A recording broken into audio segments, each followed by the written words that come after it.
starting up over here because everybody said, you're the one asking me to say, remember back then. No, my brother, you've got to find your own. When men did things the way men did things back then when men were dinosaurs. You hear? I hear me. Hey, welcome to the Opie and Anthony Show. It is Whip 'em Out Wednesday. Hola. A couple phone numbers in the New York City area, 877-692-1027. And what a beautiful day in New York City today, man. Yes. We had to kind of do the stroll down the street today to check out all the fine ladies. All the ass. Oh, there's so much ass in New York All City. the ass. It's not even funny. When they start pulling the clothes off because it's nice out. It's ridiculous. Ridiculous. With their beautiful cans trying to make me look ridiculous. All right, so 877-692-1027 for the New York area. Outside of New York City, including... Yes. Boston, yes. Of course, yes. Boston. Thank you, Boston. Thank you. A little trend came out today, and we're doing just fine in Boston. People in Boston digging the show. And we dig Feeling you. good. Feeling so good. if you're in Boston or anywhere else outside of New York City, 866-277-4WOW. We're going to do a lot of WOW festivities today, I think. WOW festivities? Yeah, I think we're going to hear from a lot of ladies that are wowing today. Mm-hmm. Good. Why not? Any girls want to call in during their wowings? That's always good. You know, if you're driving down the street, you got a carload of gals. Maybe you're a guy and you got your chick with you. Maybe just a couple of girls driving around. Nice day, got the top down or something. And you see somebody with a WOW sticker on the car. You want to give us a call before you give them the boobage? Feel free. And you got to be in it to win it. So you got to get a WOW on your car. In it to win it. I don't know. So if you don't have a WOW sticker, you can make a homemade WOW right. sticker. We like that as well, okay? Anything works as long as it has WOW on it. And Anthony, this just in. Yes. Black Earl is back doing the WOW sticker stops. Black Earl is back doing the WOW sticker stops. Now, how did that happen? What are the odds that Earl will quit once again today? Well, he's quit every single time he has done a sticker stop. Because there's always a problem. Always a problem. He either gets there 5 minutes before it's supposed to end. He gets lost. We get phone calls from listeners saying how nasty he is to the listeners. How somebody asked him for 2 stickers and he only gives them 1. We have listeners call because they catch Earl in a lie. Right. Earl would be like, "Oh, dude, I'm almost there. I'm almost in Jersey." Yeah. Like he's supposed to be in South Jersey, and a listener's right behind the van. As Earl's on the George Washington Bridge. Yeah. It's like, guys, I'm right behind Earl right now. He's nowhere near the sticker stop. He's a liar. It's going to take him at least an hour, man. It's bumper-to-bumper traffic. I don't know why he's telling you he's almost there. I'm right behind him. Some more adventures. He's giving me the finger as I speak to you on the radio, dude. So Black Earl is back doing the WOW sticker stops. Nice to have him back. What happened? There just wasn't enough heat on the sticker stops, and we had to go back to Earl? Yeah, well, we just had, promotion guys there, and you remember past years when Earl and Mark would go, it'd just be hundreds of people, but Earl, had a big problem with this. Even though, what a great assignment. It's a beautiful day. Earl goes and hands out stickers. He didn't want to do it. He's all pissed off. If you remember, Earl left this program a couple of months ago, remember? He said that was it was over, but then without any fanfare or really noticing, he kind of worked his way right back onto the show. Hello. He pulled himself back in. He did. Who will? Know why? Because you and I are a bunch of pussies. No one ever officially leaves this show. No. Who are you kidding? It's true. We try to have a little fun with it, but it seems like no one ever leaves. Mm-hmm. We try. They just keep coming back like a bad rash. But this was on Earl's accord. Earl said, that's it. I don't like the way I'm being treated on the show, and I'm leaving. Right. And then he left. All of a sudden he's back. He left because of the famous tape. Oh, that's right. Yes. The famous tape where we made him interview one of our interns. Potential intern. And we told the intern to mess with Earl, and we got some great audio, and we were never able to put it on our radio show. Right. And Earl quit over that. But Earl's back doing the sticker stops. He's going to be at Kawasaki Sports Center starting at 4 o'clock today. Kawasaki Sports Center is located at 566 Route 23 North, Pompton Plains, New Jersey. All right. Now, 566 Route 23 North. What time would he have to leave here to get there. Hey, he said he was going to leave early. Did he? And I think he did leave early. Is he still here? I think I just saw him, too. Is Earl still here? No? Did he leave? He's got right. He's going to make it. He's going to make it. Keep your fingers crossed. Stay tuned. So if you need a WOW sticker stop, Kawasaki Sports Center from 4 to 5, 566 Route 23 North in Pumpton Plains, New Jersey. Right. What's up, Pumpton Plains? Anthony, speaking of WOW, I got an announcement to make. Mm-hmm. The Sacramento hitting streak is over. You know, we keep wondering why Sacramento's hot streak is over. we get less and less girls for these contests. Sacramento's hot streak is over. Oh,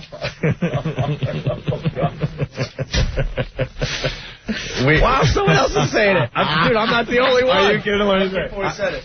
It was before I said it? It was? Chris from Sacramento. He just writes, Sacramento Ringers. Ah! And then he writes, the streak is over. The streak is over. I'm looking right now. And The Sacramento hot streak is over. I was saying in the office, I It's feel good to like... see they have normal girls in Sacramento just like we have in our fine city and the city you're listening from. I feel like that day... I really thought there was something in the water in Sacramento, but the hot streak is over. It's over. Remember that when Ripken's streak of all those consecutive games Yeah. ended? Remember that empty feeling you had when he just decided to sit down one day? Sit down one day. That's how I feel now. That's how I feel.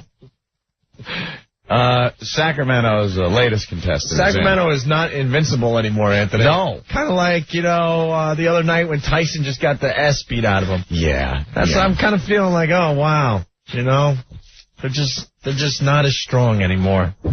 I thought, Sacramento was just a land of babes. We really thought there was something in the water, But they were pulling a fast one on us over there at KXOA. Right, well, the hot streak is over. I'm not the only one saying it. I am not the bad guy this time around. And we welcome our newest contestant. Yes, we do. Of course. Want to say hi to our latest contestant in the WOW contest. Go to opieandanthony.com to check out all the contestants thus far. We're still qualifying, ladies. Ladies, all you have to do is show up at the station. They take your pictures, and then they send the pictures off to us. We put them up on opieandanthony.com, right. And eventually the listeners will vote to see who wins $5,000 courtesy of risquevideo.com. Look at Dan from Hoboken saying, what do you mean no one ever leaves the show? Didn't Dan leave the show? Not really. Not really. See, with his instant feedback, he's still part of the show. Yes, he is. All right. So there you have it, Anthony. Yeah. Is someone goofing on my voice, saying I sound like Gene Simmons selling those effing coffin coolers? Well, your voice is still shot. It is so shot. I apologize to the listening audience. We have a Popeye bit that we can't wait to do. We'll have to wait another day or two, though. It's okay. Imagine how funny that would be. Hold on, we got the first Earl report? Come on. There's Already? no way. Tony. Yeah, how you doing? What's up? You got to be lying. No, I'm not lying. I'm on Route 3, Yeah. and I just saw a black girl just pass ahead of me. I gave him a little beep. Who's the white guy driving? He gave me the Hawaiian. Oh, sorry. Hey. All right. We're in a lot of traffic on Route 3. There you go. Okay. So I don't know if he'll make it or not, because I live right off Route 23. Everyone's reporting that Earl's stuck in traffic. So he might not make it. All right. How you doing, guys? He'll make it. All right, punching out. Another report. Jesus, they love messing with Earl. Go ahead, Nick. Yeah. I'm on Route 3 right now. We're coming back from the Newark Bears game, me and my buddy Rocco. Yeah. The van, 2 cars behind us, and it ain't going anywhere. You think he's going to make it by 4? No, because this traffic's going to carry all the way up 46 onto 23. He ain't making it. All right, Nick, thank you. No problem. Bye. Frank from Manhattan is saying the newest contestant from KXOA, the Buster Douglas of Sacramento. Buster Douglas had one good fight. Yeah, but that's the one that ended Tyson's streak. Oh, I see. Buster Douglas. Oh, I'm sorry. I'm slow. Very good. The hot streak in Sacramento is over. Oh. And I'm very happy I can announce this today. All right, Joe, what's going on? Not much, man. Yo, I just wanted to talk about freaking Lady Di yesterday. Oh boy, we're gonna try to move on a little bit from Lady Di. Stop. All right. But what do you want to say? The poll is up on OpieandAnthony.com. Should she stay or should she go? We will tell you this much. We do have one other thing we want to do with Lady Di before the final decision is made. Kill her? And that might take another week to set up. So, but go ahead, Joe. I just wanted you guys to know that Captain Nemo is looking for the bitch that attacked his sub. Oh, wow. Joe? Yeah. All right, Joe. Thank you. Good try, Joe. Just look how disappointed Joe sounds. Don't worry about it, guys. You sound all uncomfortable He's now. feeling uncomfortable. He doesn't know how to get out of it. At least I didn't trill up like the guy yesterday or cough or anything. That's true. But now he's confident. But now you have to awkwardly hang up the phone and stuff, and that's always uncomfortable to hear. So. After a flop like that. Don't worry about it. All right, Joe. All right, guys. Okay. Here it goes.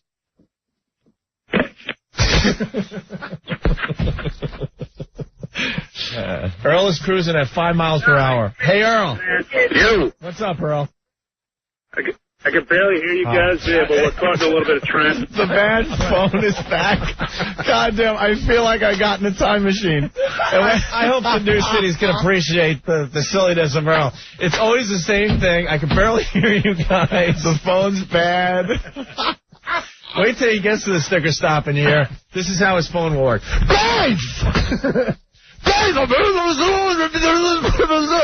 Earl, back off the phone. I can hear you.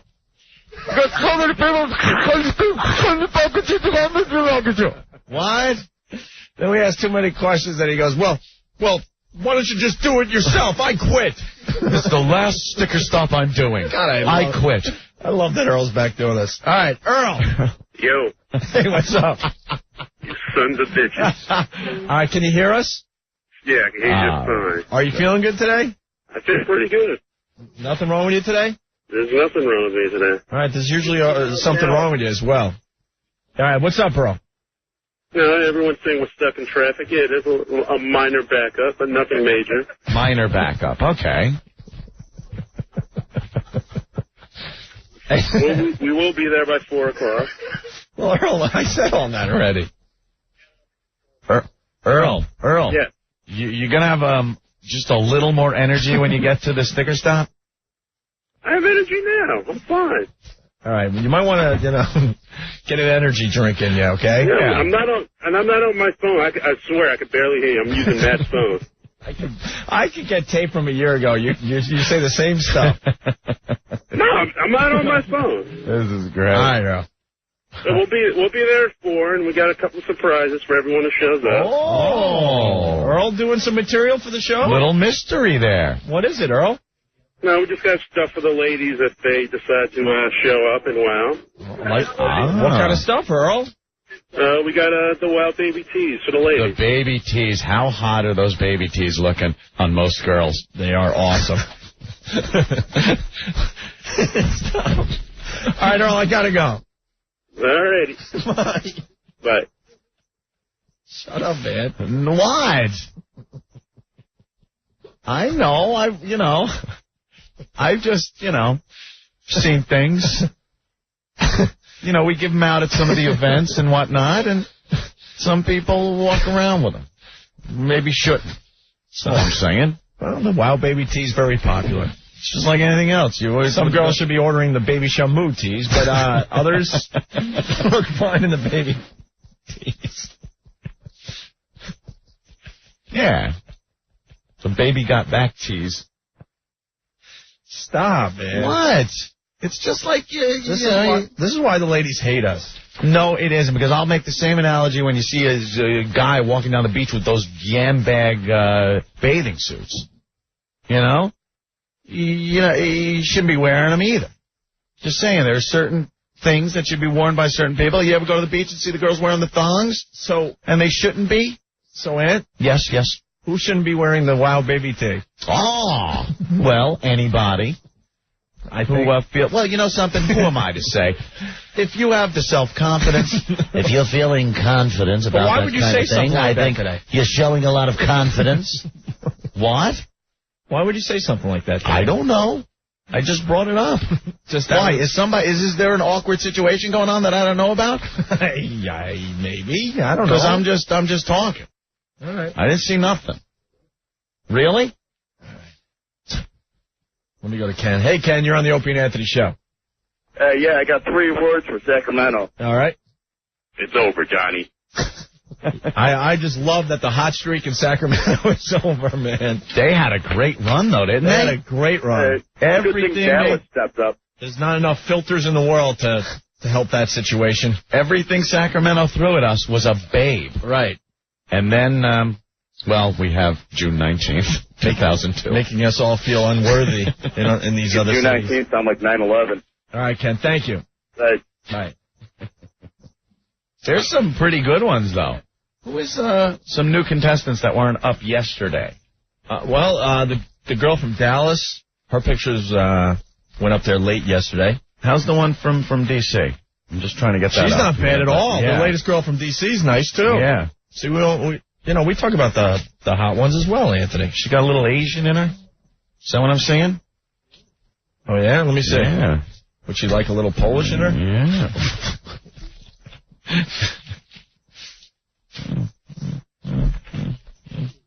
Yeah, no, that's good. I like her. She looks like, what's her name from The View, a little bit. And she also looks Star like... Jones? She also looks like she'd be related to Tilly. Oh, yeah, she looks like a Tilly sister. She's got a little Tilly in her. Like a Meg Tilly or a other girl Tilly. All right. Yeah. All right, so we got lots going on, and WOW is happening all over the ball field. We got the WOW contest, which is nice. Hopefully some ladies will show up at the stations today to get their pictures done. Go to opieandanthony.com for the contestants and the rules of the contest. $5,000 up for grabs, courtesy of risquevideo.com. Okay? Right. Are you puzzled, Anthony? No. Not at all. Are we still on the baby teeth thing? No, we're going to try to move on. Okay. All right? Wow. All right, I have to go here for a second. Alexis. Yeah. Go ahead, Alexis. Oh, what's up, fellas? Hey. Yo, I'm on Route 3. Earl ain't going anywhere. There's a backup for like a mile. I'm trying to run away from my boss. Okay. Whatchamacallit? They should call them joints baby back rib tees, because some of these chicks should not be wearing these joints, especially the ones you handed out in Newark. And I think the girls from Sacramento shipped in some ringers from Cleveland from last year. Some ugly fat bitches. All right. Let's not make fun of Cleveland today. What? The Rosie O'Donnell lookalike contest? I think they spelled it wrong or something. All right. Thank you, Alexis. See you, fellas. This is going to be one of those little city wars happening today. I can feel it. See what happens. The cities explode and fight each other. That's what happened with Dallas. It's brewing right now. Dallas jumped all over, Cleveland. Dallas jumped all over Cleveland yesterday, yes. Yeah, and now everyone's upset. And now everyone's beating up on Sacramento today. Who thought we'd see the day? After the last contest we had with the girls from Sacramento, the Naughty Nighty contest, you could take every girl from Sacramento in the last contest and put them on a calendar, and it would sell like crazy. They were that hot. Just when we get one and go, my God, this is the hottest girl ever, Sacramento would send us more pictures. Right. But, ladies and gentlemen, the streak is over. The hot streak is over for Sacramento. It was a good run, though. It was a great run. Check it out on opieandanthony.com. All right. Anthony? Yeah. We're going to take a break, and when we get back, the listeners are going to laugh at this, but we're going to get to all the stuff that we haven't gotten to. In, 4 years? Well, there's a lot of things we've teased on the show in the last at least month. We've gotten a lot of flack for it. That we never got to. And we're going to give you guys the opportunity to help us catch up. Right. What are some of the things we said we would get to and we never got to? Some of the things we said we were going to get to and we never got to. Now, you guys call us out on this all the time. The email is brutal. People are like, what the F? Why'd you spend an hour and a half with Lady Di yesterday? You were supposed to talk about the Jlo tape. Right. You were supposed to talk about Chelsea getting drunk. Yeah. What is wrong with you guys? And that got us thinking that there's a lot of other things out there that we teased to death and never got to. We were talking about in the office. Excuse me. Talking about in the office, and you brought up a great point. You said that the stuff gets on the list of things we want to get to. We put a list out, a show stuff list. Yeah. Here's the show stuff list for today, okay, really fast. WOW Sticker Stop with Earl, Kawasaki Sports Center from 4 to 5, 566 Route 23 North, Pompton Plains, New Jersey. Yeah. All right? So we took care of that. That was something we wanted to talk about today. We did it. Right. All right, here are some of the other things.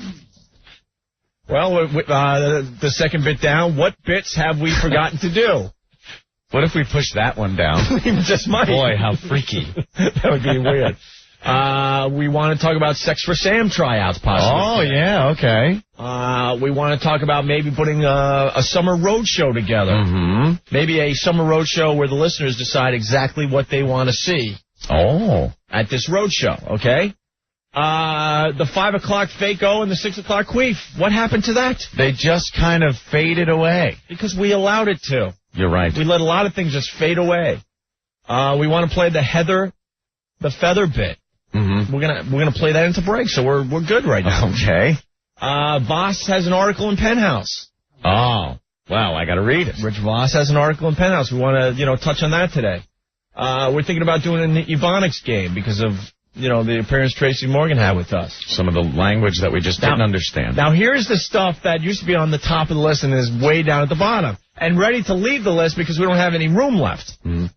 Chelsea Clinton drunk in Star Magazine. Great story. Puffy, cool Jlo, sex tape in Inquirer. Mm-hmm. Videotaping sex acts. Remember that? Remember we were gonna hit on that whole thing. We had phones burning that day that we touched on it. Something happened, and we're like, great. Right after this, we'll talk to you guys if you had an embarrassing moment, filming yourself having sex and what happened to that tape. Blah blah blah. We get back from break, and then we wasted time on Stalker Patty or Lady Di. Something came up. So we're going to try to get to that. If we don't get to it today, I think it's going to be dropped off the list, Anthony. I know. All right? And what are some of the other things we've teased and never got to? That's where you could help us out. Yeah. PETA football story? I don't remember that. Oh, we had a bunch of politically correct things that geez, where did that go? And now the whole list of them are gone. Why do you still have a picture of Piazza with his shirt off and a bat? You saved it for scrap paper? Scrap paper. It's scrap. All of them are. There's a pile of 80 of them. I'm going to wallpaper my room. Yeah. That's All right, here's Heather the Feather and a little thing that Steve from FountainMusic.com put together. We'll continue. Sure, dropping out of school to become a stripper seems like a fun thing to do. Heather. Hello? What? Hello? Hi, Heather. Hello? So, what do you want? I want to come on the show again. F off. What? Die. Hello? What? I want to come on the show again. No! What? Never? Why not? You're very boring, Heather. What? I'm boring? Hello? You're a certifiable lunatic. What? You are very, very, very annoying. I'm annoying? Yeah. Wait a minute. You guys don't like me? You're a friggin' moron. You're a stupid jerk. You shut up. Hello? Hello? What? You stupid bitch. You are smarter than me, right? Kiss my ass too, honey, because it's so sweet. What? You whore. You don't want me to come back to the show? Is that what you're saying? You're out of your mind. Don't you listen to the show? Whores are one-trick ponies. The Opie and Anthony Joe reminds you to please stay in school. And I'm laughing hysterically like mad. And we're back with the Opie and Anthony Show. It's Whip 'em Out Wednesday. A lot of reports of wowing coming in already. Thank you, ladies. Thank you very much for helping us out with the wow thing. Earl has made it to the sticker stop, Anthony. Stop it. I'm telling you, Earl. Hello. Earl? Yes. Earl? Yes. You made it? We're here. And why are you... 566 Route 23 North, Pumpkin Plains, New Jersey, Kawasaki Sports Center. We are here. We're setting up, and we will be here until 5 o'clock. Anyone there yet, Earl? There's a couple of people here who have already busted my balls, yes. Wow, he made it that quick? Well, congrats, Earl. Wow, good job. We don't know what to say to you. You've never been early before. I'll give you a hint. I wasn't driving. I know. Yeah, that's obvious, yeah. We know that. Mm-hmm. So you're going to be giving out those baby tees today? Yes, for all the girls who want to show up and wow the road crew. Matt is particularly eager to see girls today. Oh, yes? Yeah. All right, Earl. Anything else? That's it. Here at Kawasaki Sports Center. We'll be here until 5. Okay. We'll break them. Thank you, Earl. All righty. Give us a little more time. We'll break him. He sounds very in control and He's very smooth. very relaxed. What What was he going to say? Earl? What were you going to yell? So if you break, you know how many times you have broken me? Many times. Yeah. We enjoy doing that. You all right, Earl? I have nearly killed people at that radio station. I've broken equipment. Relax. I'm fine. Sound like you're getting a little upset. Just a little. All right? Yeah, I'm fine. All right. We'll check in a little while. Be nice to the listeners. Yeah, I'm going to be a perfect gentleman. They love you, Earl. Yeah. Okay? Yeah, they love you guys more than they love me. All right, Earl. Have fun handing out the WOW stickers today, okay? Yes. All right. I'll talk to you later. We're looking forward to a big turnout down there. Yeah, I mean, they're already starting to show up out of the woodwork. Oh, really? Yes. Wow. Okay. You guys suck. Thank you, Earl. Thank you, guys. Have fun. Bye. Okay. It's all about fun. Here goes Earl. We'll break him. He'll quit. He'll start screaming. Steven, what's going on? Oh, hey. What's going on, man? Never got to that Gary Coleman phone call. Gary's still on hold. I'm punching out. All right. No, he really is. Yeah. Gary, you still there? Yes. Hey, there it was. All right, we'll get to him in a little bit. I heard him. It's a little old school for people. Hey, Anthony, there's a rumor that there's a sex tape out there. Right. Are we actually getting to that? But now they're saying that Suge Knight made the whole goddamn thing up. Who are you believing? Suge Knight. Suge Knight. You gotta stay in Suge's corner. If Suge Knight says he made it up, then I believe him. He'll kill you. But basically, there's a rumor that there's a Jlo Puffy sex tape out there. Yeah, apparently Puffy videotaped him and J-Lo having sex. And he still has the tape. And Puffy's friends let it be known that he has the tape. And words spread through the tight-knit group of backup singers that this tape does exist. And is this the reason why J-Lo broke up with her husband? yeah, apparently the husband couldn't take knowing that there is this sex tape of Puffy and J-Lo. And that's why he broke up with her. But this is like something from her past if it's out there. Don't matter. Freaked him out. The trick is, when the hell is the rest of us going to get to see it? Because these things always surface. Always surface. There's no tape out there, my brother. You don't think so? No way. It would have surfaced already. Now Puffy still has it. If he's like showing people, you think he shows people? Yo, bring me some more bottles of Chrissy. Smoking some herb, drinking the Chrissy. Look at the ass on this. Check out the ass on this. Hat on backwards. He's got his Hollywood friends out there in the Hamptons. Regis Philbin. Look at the ass on her. That's amazing, Puffy. You were tapping that, Puffy, were you? Tapping that ass, were you? Fabulous. Well, now they're saying Suge Knight made the whole thing up, though. Why would he do that? To get back at Puffy? Yeah. Or J-Lo? Who? Both of them? Yeah? This goes back to what we were saying. There is no need, no reason, and only bad could come of videotaping yourself having sex. What, you got a videotape of what? What is that? Oh, I thought you had the videotape. I Ben. know. Like, wow, you're like, good. Ben, call the media. You're good, Ben. No, I guess, yeah, on FoundryMusic.com, Steve's got a clip of J-Lo doing a sex scene in a movie. Is it graphic? Or what, Wait, is that can you say? That really is her boobs? What movie is this from? Money Train. Money Train? Yeah? She was topless in Money Train? Here comes Steve with the explanation. Steve always knows about nudity in cinema. Steve, get over there. It's not Money Train. It's U-Turn. Sorry about that. U-Turn? Yeah, U-Turn. That Oliver Stone movie she did with Sean Penn a few years ago. Yeah. It's pretty graphic though. Who's you that? see a lot. Who's that tool in her? Is it Sean Penn? I don't know. All you can see is a hairy butt, and I don't know what Sean Penn's hairy butt looks like. So That's J-Lo's. No, it's not. No? But yeah, she's getting railed pretty nicely. You can check it out on foundrymusic.com. Now, Ann, have you ever taped yourself? No. I would never tape myself having sex. The thing is, now, especially when camcorders first became available to the general population, there's something you can do, and it's ridiculous when you finally do it.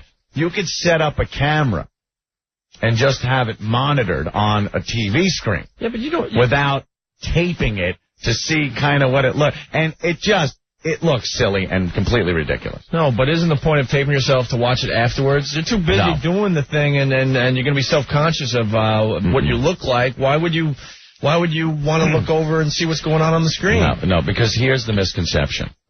You would tape something thinking, all right, when we're done, we can then watch it and see how hot the smutty action was.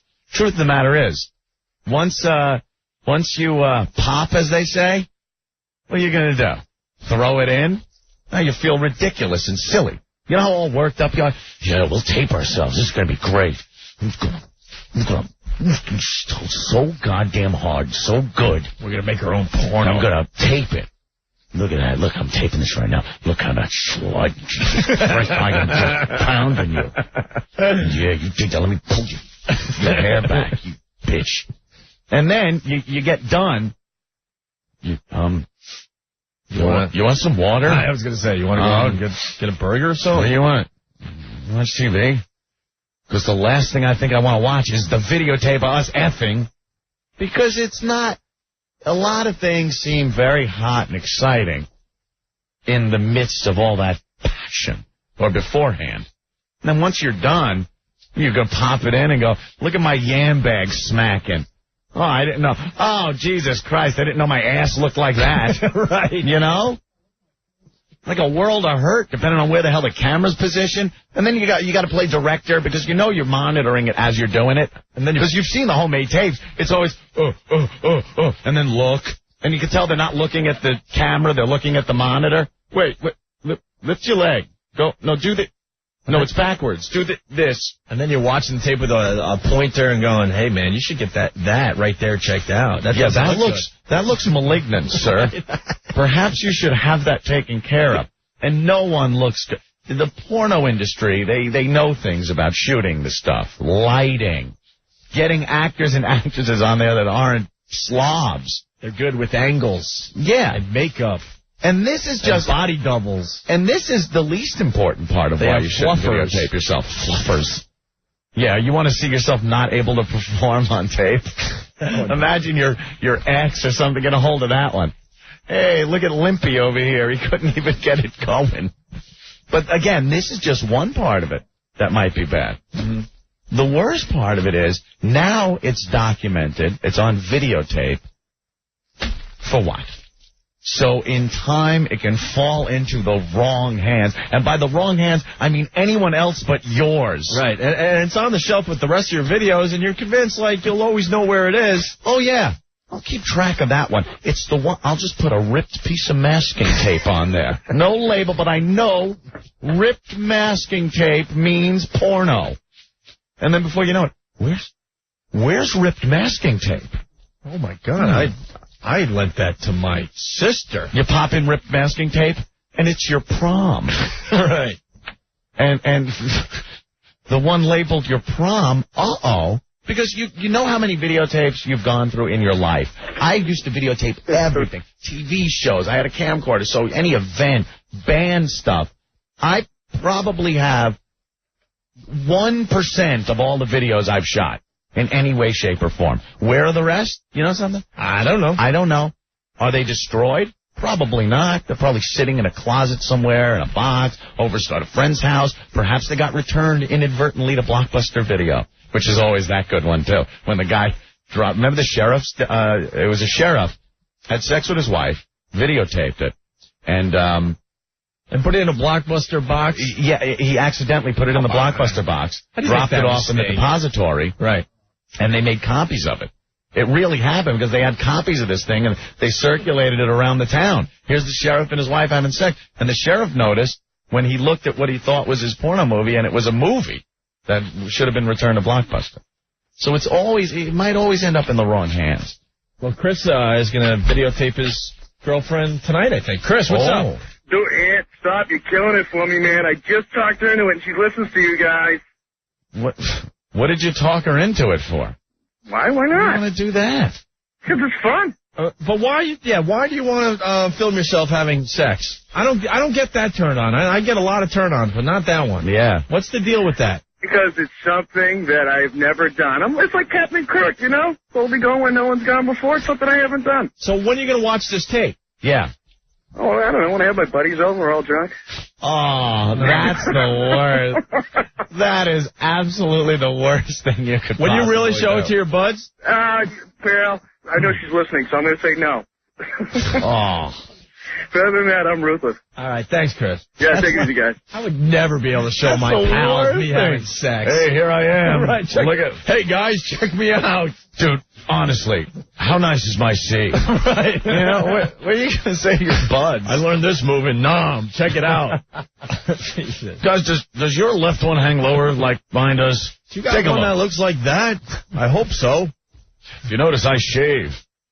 What, yours doesn't lean way to the left? What? Like I'm the only one? I'm the freak here? Right.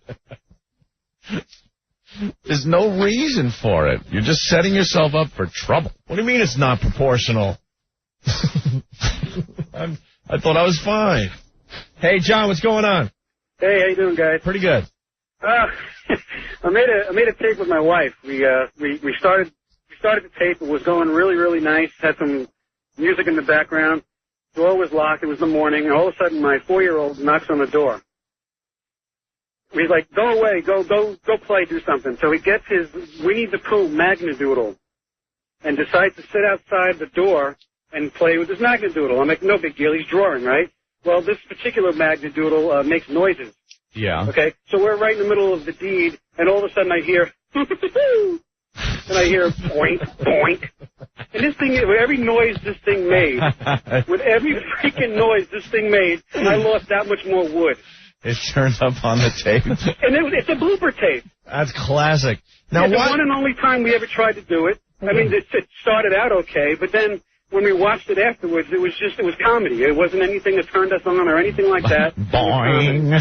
But John, yeah, it was just. I mean, think about it. You know, you're trying to put on the face for the camera. You know the face, right? Yeah. And all of a sudden you hear, and you know it's Winnie the Pooh, and you know what he's doing. He's pressing Winnie the Pooh's belly, and you start thinking, oh, how cute my kid is. But why did you guys want to tape yourselves having sex?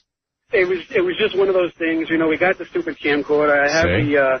I have the tripod. It's like, all right, let's try it. You know. Yeah. And you know, one angle. You know, half the shots are my big white ass. You know, big deal. Got pimples all over it. Yeah. Well, what happened was, you know, we kept it for comic relief for a while, and I just, you know, tore the tape out of it and threw it out. Yeah. All right. But it was really like, oh my God, it was the funniest thing I ever saw. Right on. Thanks, John. Talk to you later. Okay. Yeah, look at this guy. If you want your friends to see your F face, you are gay. You know, you make the face, and it doesn't look like it does in the movies.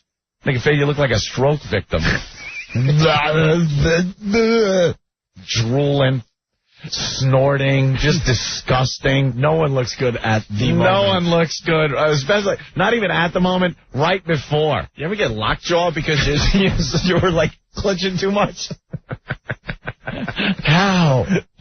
Oh, no, is my jaw going to stay in this position? Just blow a big snot out your nostril. You're breathing heavy through your nose. Like a rutting pig. I once pulled a muscle in my ear. Like, what is that? Stefan. Hey, what's going on, fellas? What do you got to add to this? Hey, think about this for a second. You wouldn't want to videotape yourself. You'd have actual running time on the event. Yeah, how long it took. I mean, how disappointing would that be? Yeah. Well, it better be one of your banner evenings. Yeah, you you're know watching what I mean? the tape back and going, what do you mean 4.5 minutes? Yeah, you're like, that was half an hour. That counter is wrong, man. Wait, what about floor play? Does that count? Yeah, exactly. Yeah, you just see it go from the 0, 0, 0. It's like 2.35 and you're done. Yeah. That's embarrassing. All right, Stefan. All right, take care. Bye. Hey, Mike, what's going on?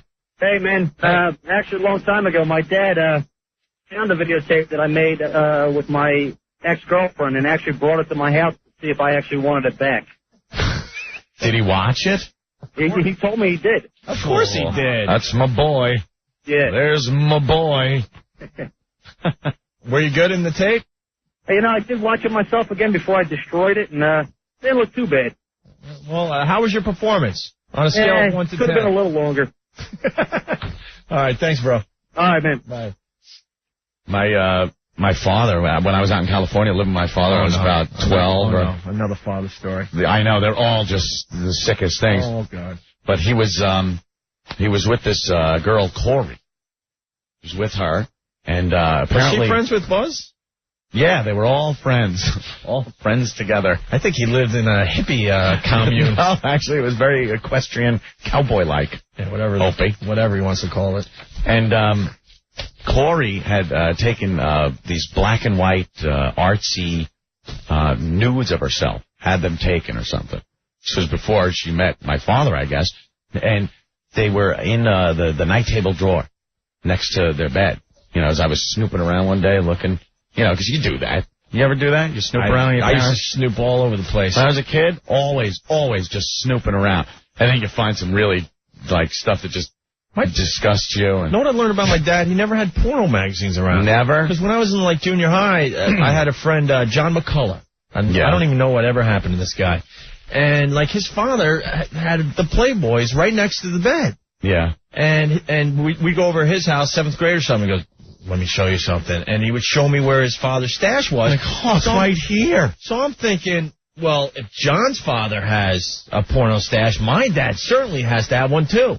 The search is underway. And I searched up and down, never found anything. Ripping down walls. Oh, I searched everywhere. Ransacked because I'm thinking, place, maybe I don't have to go to John's house to see the porno. My dad's got to have a stash. Yeah. Never found it. Found his condoms, though. Oof. Oh, that is so wrong. When you're snooping as a kid. That was the worst thing I ever found, though. Yeah? I imagine other people found worse. Good. I used to snoop everywhere, though, like friends' houses, and you'd snoop in their parents' room. And once I found it was a very conservative, older Dude, can I back couple, up? Very religious. Can I back up? Because this is a true story. Yeah. So I find my dad's condoms, and I decided to try one on to see how I measured up. All right, now we're getting the story. God's honest truth. I'm like, man, I got a long ways to go. How old? I was young. How did you know how to use it? I barely knew. Barely. But I'm like... You know what it was used for, though? Barely, yeah. Yeah, I guess enough if you did it. It's a very early memory. I don't know. I don't remember exactly. I knew it was for sex, and I'm like, well, wow, okay. All right, I can see where I measure up. Man, I was swimming in this thing. You put it over your head. What? Anyway, but that's true. Yeah, I'd go snooping at friends' houses and found it was an older couple. They had a bunch of kids, very religious, and there was The Joy of Sex. That book with all the illustrations of positions. That book rocked when you were a kid. Yeah, that was it was almost better than pornography, than smut. It was good in a pinch because they were very graphic. If you're 12 or 13, that was great. And they drew in the big 70s Earth Mama moms. Yeah. It was just sickening. Yeah. Oh, the picture. So I was snooping through my father's bedroom, and I found the pictures of her, all artsy and stuff, and they were hot. She was younger, and they were there. And I used them. I used the picture. I used them. I used my father's girlfriend's pictures to get off. How wrong is that? And then one time I'm snooping through my mother's room. Is that wronger than banging one of your dad's friends? No, she was like 19. It wasn't one of his friends. It was like a friend of the family kind of thing. It was a friend of your dad's. She used to come down to ride horses. It was a friend of your dad's. And she found the old horse named Anthony. Yeah. Anthony at 17. No. I was about 16, 15, you said? I think I was 13. Yeah, I think it was my 13th birthday. I haven't said it in about 6 months. Yeah. You had the coolest dad. Yeah. I got a bike for my 13th birthday. Hey, I'm not complaining. It was pretty cool, 10-speed at the time. You got Buzz. I got a Ruger 6-shooter pistol. And a chick. And laid for my birthday. Your 13th? Yeah. Yeah, it was 13th birthday. Good old Buzz. Buzz. Her name was Buzz. She looked every bit her name. She's a Amazon woman. Not fat, but big. You've never told us this. Tall. You used to kind of make it sound like she was put together nicely. No, stop it. Stop it. She was big. Not fat, but just take a normal, your average woman's body, right? She was big boned. Now just make it a little bigger. Oh, boy. That's what it looked like. Huge jugs. Big 70s Earth Mama mouth. Did your dad bang her, too, you think? I don't know. He was single back then and stuff. No, right? actually, he was hooked up at that point. Yeah. You know, so I don't know. I know a few of the other guys around the stable did, you know. Yeah. She wanted a tag team with me and my friend Richard. But Richard turned out to be a homosexual. He was the one that touched you. You tried to. Up in the tree fort. Right, I remember that. We were sleeping. He was my best friend. My best friend from the time I got to California. And then because we used to ride horses and stuff. So he goes, he's like, hey, you want to sleep at the stable tonight? Because you do that as kids, you know? He's like, yeah, sure. So we go to sleep up in the tree fort that we built. And he goes, hey, you want a job? I was like, what? So after he was done, I just said, no more hanging with this guy. Yeah, so he goes, yeah, you want a job? I'm like, we had just gone fishing yesterday. And the joke's on you? Because I'm not gay. Because I'm not even gay. I was like, whoa. And then, and to tell you the truth, you know what? I didn't even say anything. I just did the uncomfortable made-believe I was asleep thing. Like the child in the room. Like, cause he just whispered it. Do you want a job? And I'm like,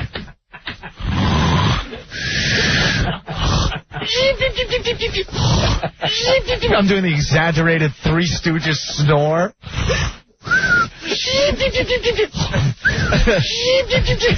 As you clenched up, nice and tight. You want me to suck your seed?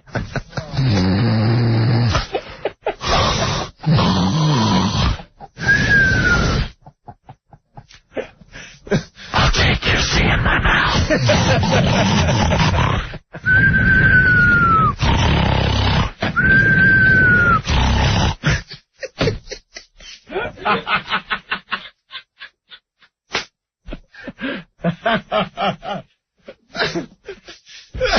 That was Richard. Good old Richard. Richard out there in San Juan Capistrano, California. That's classic. Wait till we get on the air in L.A. at some point, because those stories might actually get a phone call. Howdy, faggot. How you doing? I actually saw him when I went back out to California to visit my father. There's more there, though. Hold on, before you get the update. Now, did you sleep the night? Yeah. With one eye open? No, not slept. I stayed there, I didn't hear it. I didn't hear a goddamn thing. You zipped up your sleeping bag nice and tight? It was it. And he was in it. No. No, I was like, you know something? Maybe he had one course too many. Maybe, you know. How old were you? Probably 13. God, drinking, guns, whores, gay guys. It was insane. Insane out there. It was insanity. So I loved it. So the next day, you just made believe... So the next day, you made believe that he never said it? Yeah. And he never brought it up again? He never brought it up again. So how long did you stay friends? And I know the gay people out there can get pissed off at us, but it just kind of... Especially at that age, it makes it a little awkward to continue with your friendship. Yeah, after that it was a little awkward. Still friends with him, though. You know, I was still friends with the guy. That's pretty white of you. But, yeah, mighty white of me. But, no, it wasn't. There were no more sleepovers. I'll tell you that much. And he started hanging out with people that were a little more gay. Uh-huh. You know, like people I didn't know who they were, and all of a sudden he'd show up at the horse stable. With some guy, and I, quite frankly, was a little jealous. He'd show up with some people, and then as he got older, I think he became some kind of model. and went, off somewhere. Yeah. But then, like I said, I saw him when I went to visit my father back in, Christ, this was maybe 88, somewhere around that time period. And him and this kid Richard and my father's wife were off curtain shopping for curtains. I was like, I guess I'll miss him. Good thing, because if I had to see him after that, it's like, hey, how about I take you up on that offer now? I could use a little release. Can you do more of your sleeping thing? I want to put your bees in my mouth.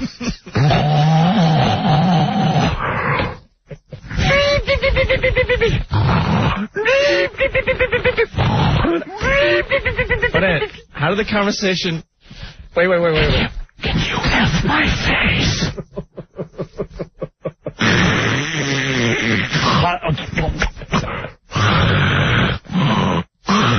I'm getting like sleep apnea.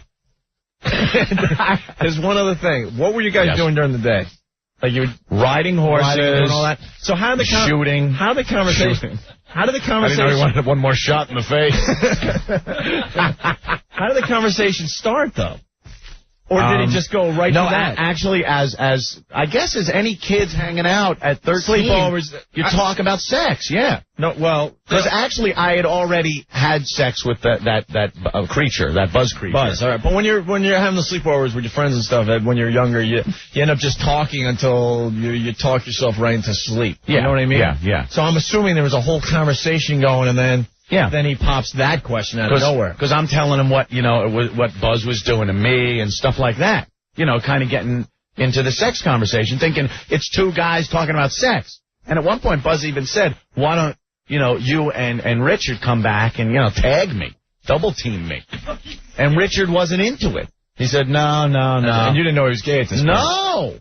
Not up until the, F my face.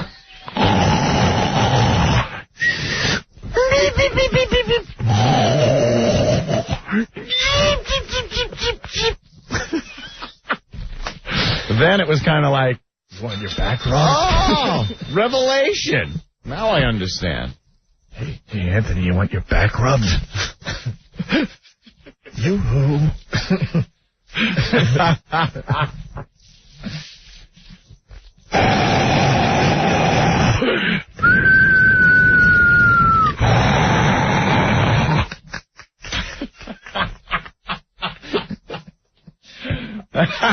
There's nothing more uncomfortable than that situation when you're 13 years old. Dude, I was and I was in the tree fort, and my face was against the wood wall that was furthest away from him. But I turned my waist so my ass was firmly against the bottom of the. I was like, I took up a defensive posture.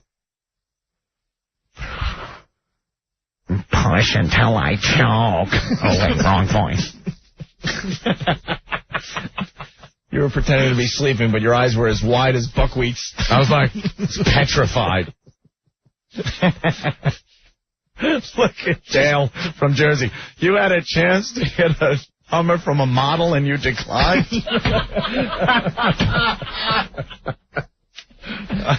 Oh, is that good? Yeah. That's good stuff. That happens. All right, man, the phones have exploded. I mean, exploded. We're going to try to everything from snooping to the videotape stuff, yeah. Yeah, we're on to a couple of good things here. The snooping. I'll tell you what I found in my mom's drawer when I was snooping one night, too. Oh, look at that for radio tease. Jeff.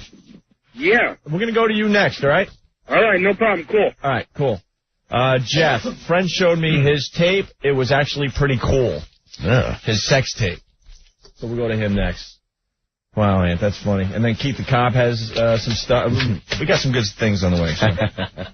All right. And we're back with the Opie and Anthony Show. Yes, it's wow. Wow.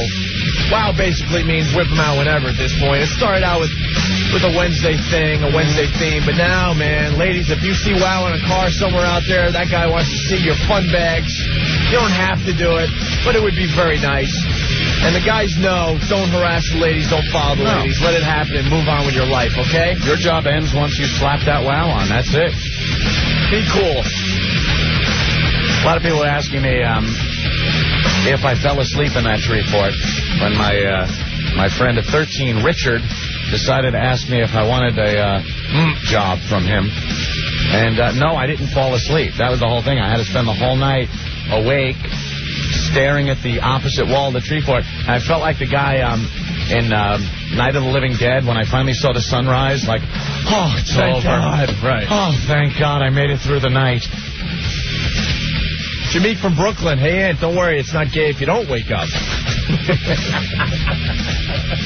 We got a really hot girl outside the studio that is going to enter the WOW contest here in New York City. Really? A New York entry? Yes. Nice. I'm very confident in this entry.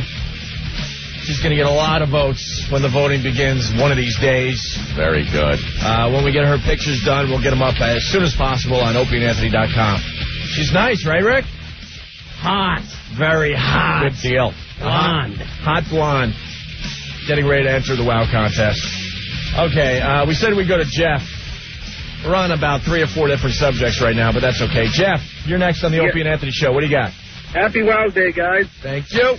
Yep, I was just saying before, or I was listening before, you were mentioning that one guy was going to get drunk and show it to his buddies. That's exactly what my best friend did. Oh, yeah, we're talking about the sex tape. So your buddy made one of these sex tapes and decided to show you guys? Yeah, he decided to show me and my wife, of all people. Uh-oh. We were sitting there at his apartment, and it was like a whole bunch of us getting drunk off our ass. He got wasted, to say the least. And he pulls out this tape. It's him going to the lower region to give his girlfriend something nice. Yeah, we know. Treats, yes. Okay. And sure enough, you know, that was all he would show us. We didn't want to see his ass or anything like that, that's for sure. I mean, it was just great the way he was showing it. How he was laughing the entire time, completely blasted off his face. So it just showed him snacking. I gotta tell you, Jeff, you save face because it says on the screen. Friend showed me his porn tape with doing his girl there, and it was actually pretty cool. But you just made it sound like it was cool because you didn't have to see your friend's junk. You got to see his girlfriend naked, and you got to see him being all silly and stupid. Just him munching. Yeah, but he ended up breaking up with her, so it is evidence in the end result. But nevertheless, yeah, it was cool for all of us. All right. No good comes of it. Thank you, Jeff. Hey, guys, you have a good time. All right. I'm over here now.com. All right. Jared, what's up? Guys, what's going on? Hey. Just quickly, Ant, this wasn't Richard Hatch from Survivor, was it? No, it wasn't Richard Hatch. All right. From Survivor. It was Richard Simmons. No, it wasn't Richard Simmons. Oh, I thought you said when we were doing the commercials that it was... No. All right, what's up, Jared? I just want to say, while Ant's talking about these California stories, he's got to tell the story of Dreamweaver with the song in the background. Oh, you know what? Jeez, that one. You know what we'll do? We're going to have to take some days off soon, I guess. We'll replay Dreamweaver when we go on break. Yeah. Sounds good. It's a great story, but I don't think Ant could ever tell it as well as he did the first time around. No, it's another fond memory from California. With all the music and stuff. We'll replay it, Jared. Sounds good. Also, just one more thing. I just checked out the Sacramento latest entrant on the WOW contest. Hot streak is over. Oh, wow is not the word. Hot streak is over. Hot streak is over. All right. I'm expecting a call from an angry girl around 6:18 tonight. Yeah. New York Times. No way she's not going to call. Let's go to Keith the cop. Hey, Keith, what's going on? What's going on, fellas? Hey. I actually have 2 quick stories, and then I'll get to the one reason that you jog my memory, and I don't know why I'm going to tell the story on the air, but the first story was about making sex tapes. When I was in high school, I did that with a girlfriend. You know, we put the camera on the ground behind us. Oh, behind it? What was it, the bob shot? Oh, yeah. The back of the yam bag shot? It was absolutely horrible. It was like hairy, just, Can I stop you there? Because Dan from PA writes, I don't even like seeing myself play sports or talk on camera, let alone my hairy white ass moving around. He makes a good point. We've all seen, like, what we've said, during the wedding tapes and stuff. Like, oh, God. Oh, the drunken. I want to wish her the best, even though she's a C.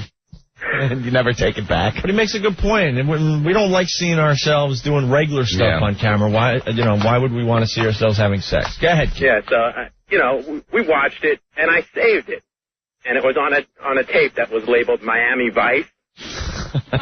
And code word Miami Vice.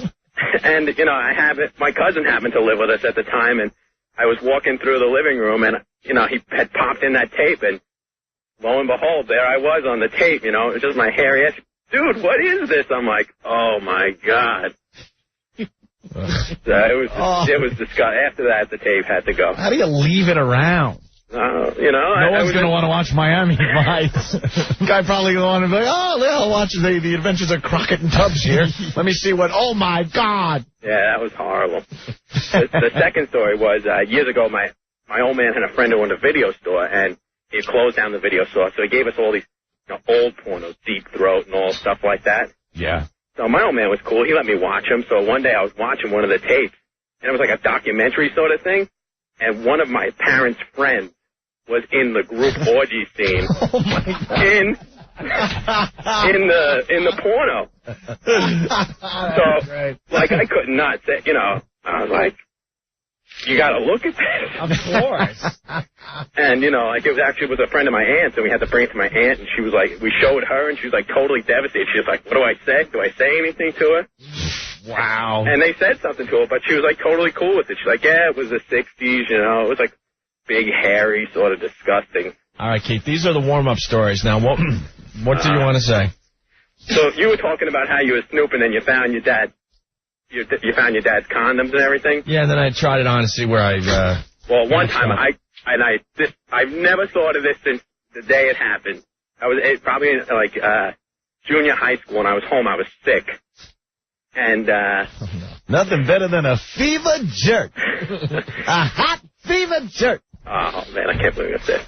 So anyway, the doctor's office had called for whatever reason. I guess, my mom or had called the doctor's office to check up on me. And I had taken my temperature, and they asked me, they're like, well, what was your temperature? And I'm like, well, I don't know, I said, was that the top of the thermometer? Like, well, the thermometer, it can't be that high. What's the highest thing? And I told them whatever the degrees was.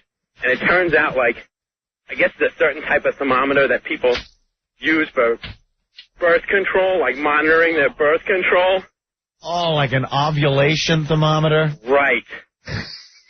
Well, it turns out that I had used this thermometer, and the nurse was like, talking to the other nurse, like, what sort of thermometer? And the other nurse was like, oh, that's, and she's like, oh.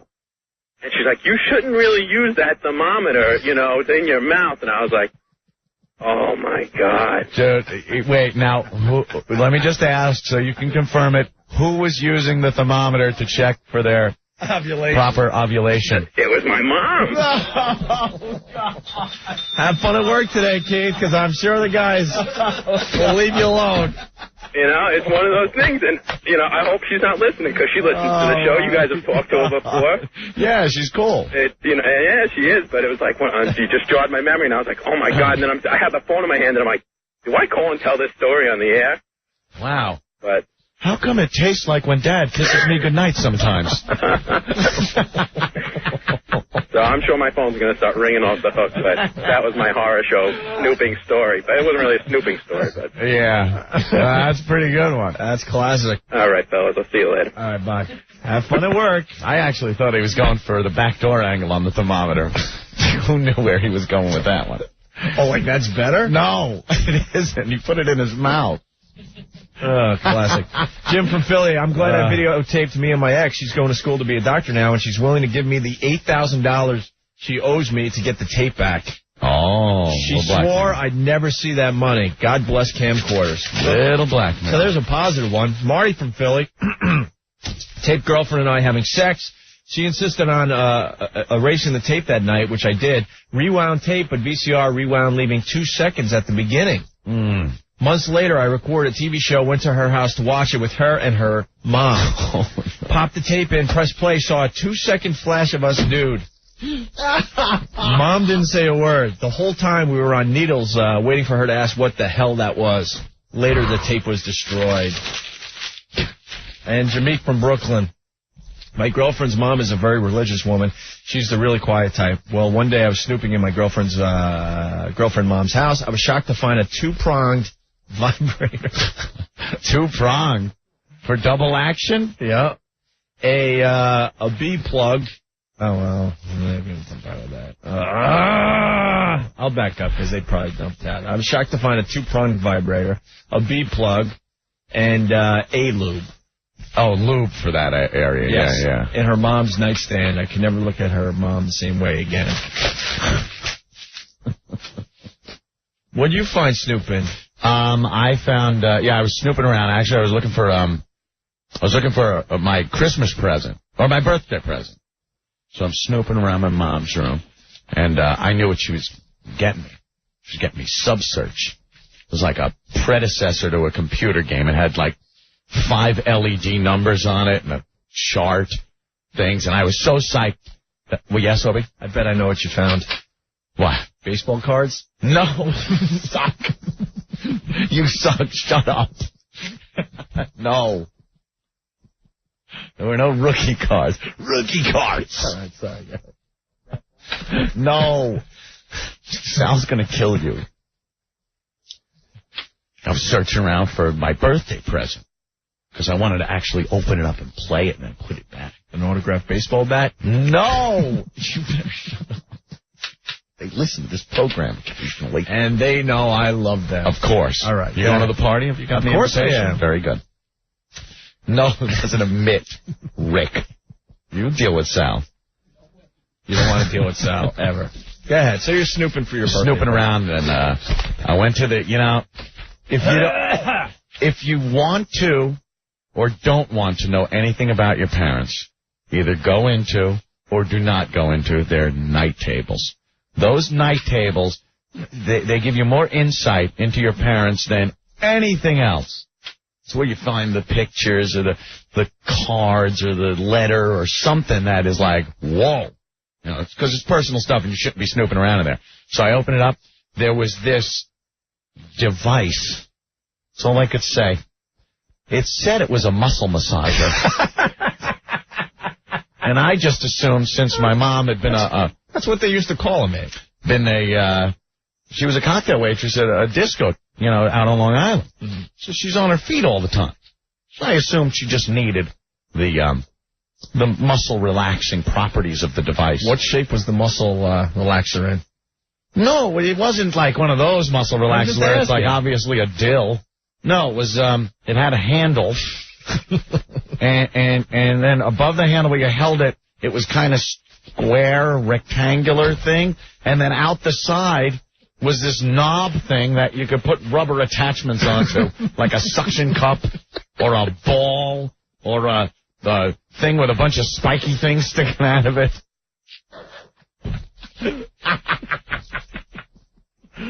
Then I'm talking many years ago. And she, it was probably to work out the muscles. Did you know what it was? No, I didn't at the time. Yeah. Good thing I didn't, because I probably would have tried it on myself.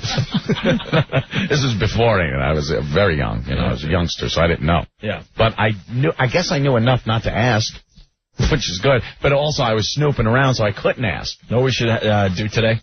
We have a lot of young listeners. We should have all the young listeners go into their parents' nightstands right now. Oh, kids. Tell us what you find. We know you listen. The people tell us all the time how we're bad influences on the children. Kids, we give you so much entertainment on a daily basis that you go to school, you can have fun with it. We just need a favor from you now. Uncle Opie and Uncle Anthony need you. And we did it when we were your age. Yeah. Now, your parents can't be home. This is a great time, too, because a lot of parents aren't home from work yet. We need those neglected latchkey children to call us up. Call us up, because we want you to help us out. What does Mommy and Daddy have in their nightstand? What do they have in their nightstand? God, I love this one. Also look under the bed. Look in the box in the back of the closet. We'll walk you through it, kids. Between the mattresses is a good place. That's a good place, yeah. Here you go. Oh, Jesus. God, I can't wait now. All right. We'll break, Anthony. Calling all kids. As we go to break, we're going to the FU line here. The FU line lately, I got to tell you guys, has died down. Yeah. Anthony and we try to do this very interactive radio show, and the FU line is really good. Yeah. Really good for you guys if you want to get something off your chest. What's the phone number, Ben? We're getting it right now. If someone has pissed you off and you want to tell the whole world, 212-830-3785. We want to get that rocking again, okay? Right. Let's see what's going on the FU line today. Thanks for calling, and here's the Opie and Anthony FU line. This is a big F.U. after my boss who sticks me in a room all by myself and calls up and acts like I'm his personal effing secretary. He can kiss my big effing ass, and when I quit, I'm going to take a big effing right on his desk. Next message. Yeah, I'd like to give a big F.U. to these fat broads with the potato pancake who wear these skimpy little outfits. Put some clothes on, you fat. Next message. Yeah, I want to leave a big F.U. to my ex-girlfriend. Thanks for the job last night. Thanks for not finishing it. And thanks, on top of everything, you left me a tooth mark on my... Thanks a lot, F.U., you bitch. Next message. I want to give a huge you to that dumb bitch Lady Di. Oh my God, I've never heard someone so stupid in my whole life. I just want to punch my goddamn radio when I hear that stupid bitch cackle on and stuff. She doesn't even... No. Dumb bitch. End of messages. And we're back with the Opie and Anthony show. If I was in the Israeli army, I would just blast this out of my tanks as I blow off those animals.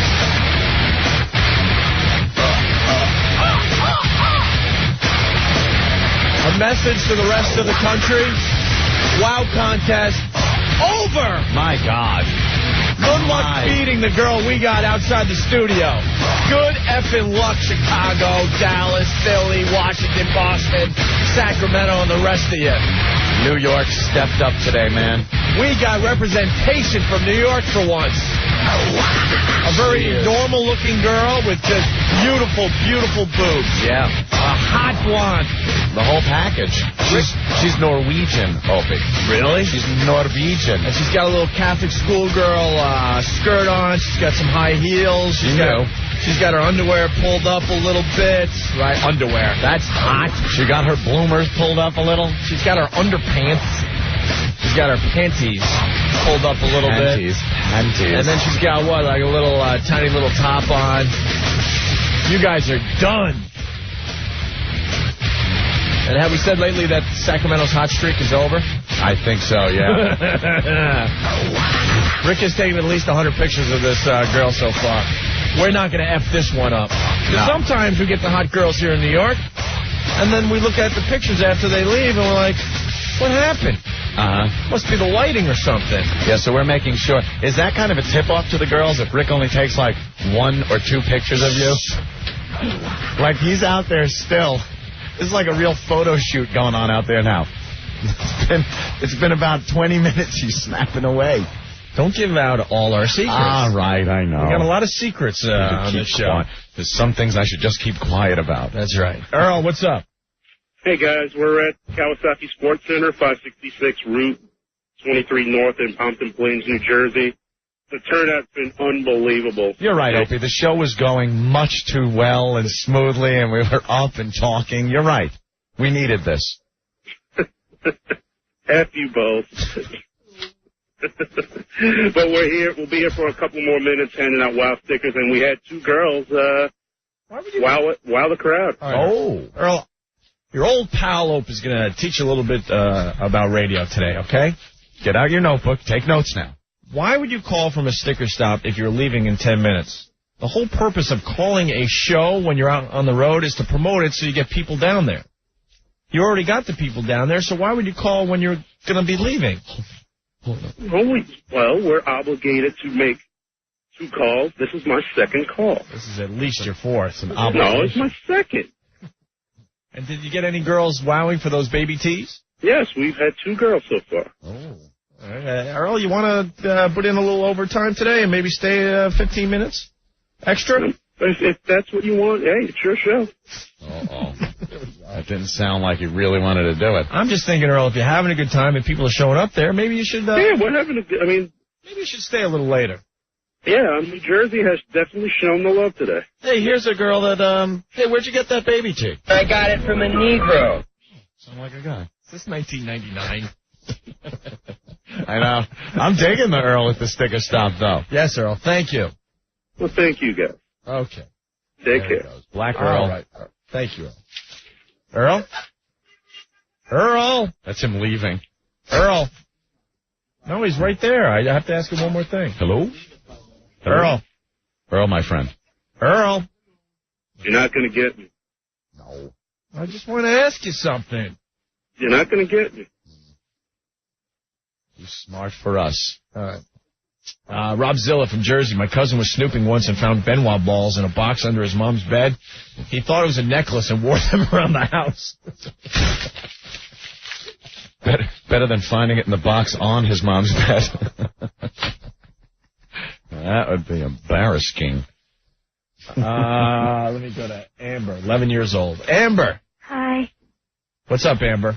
I just looked and I found some Rolling Stone magazines and birth control pills.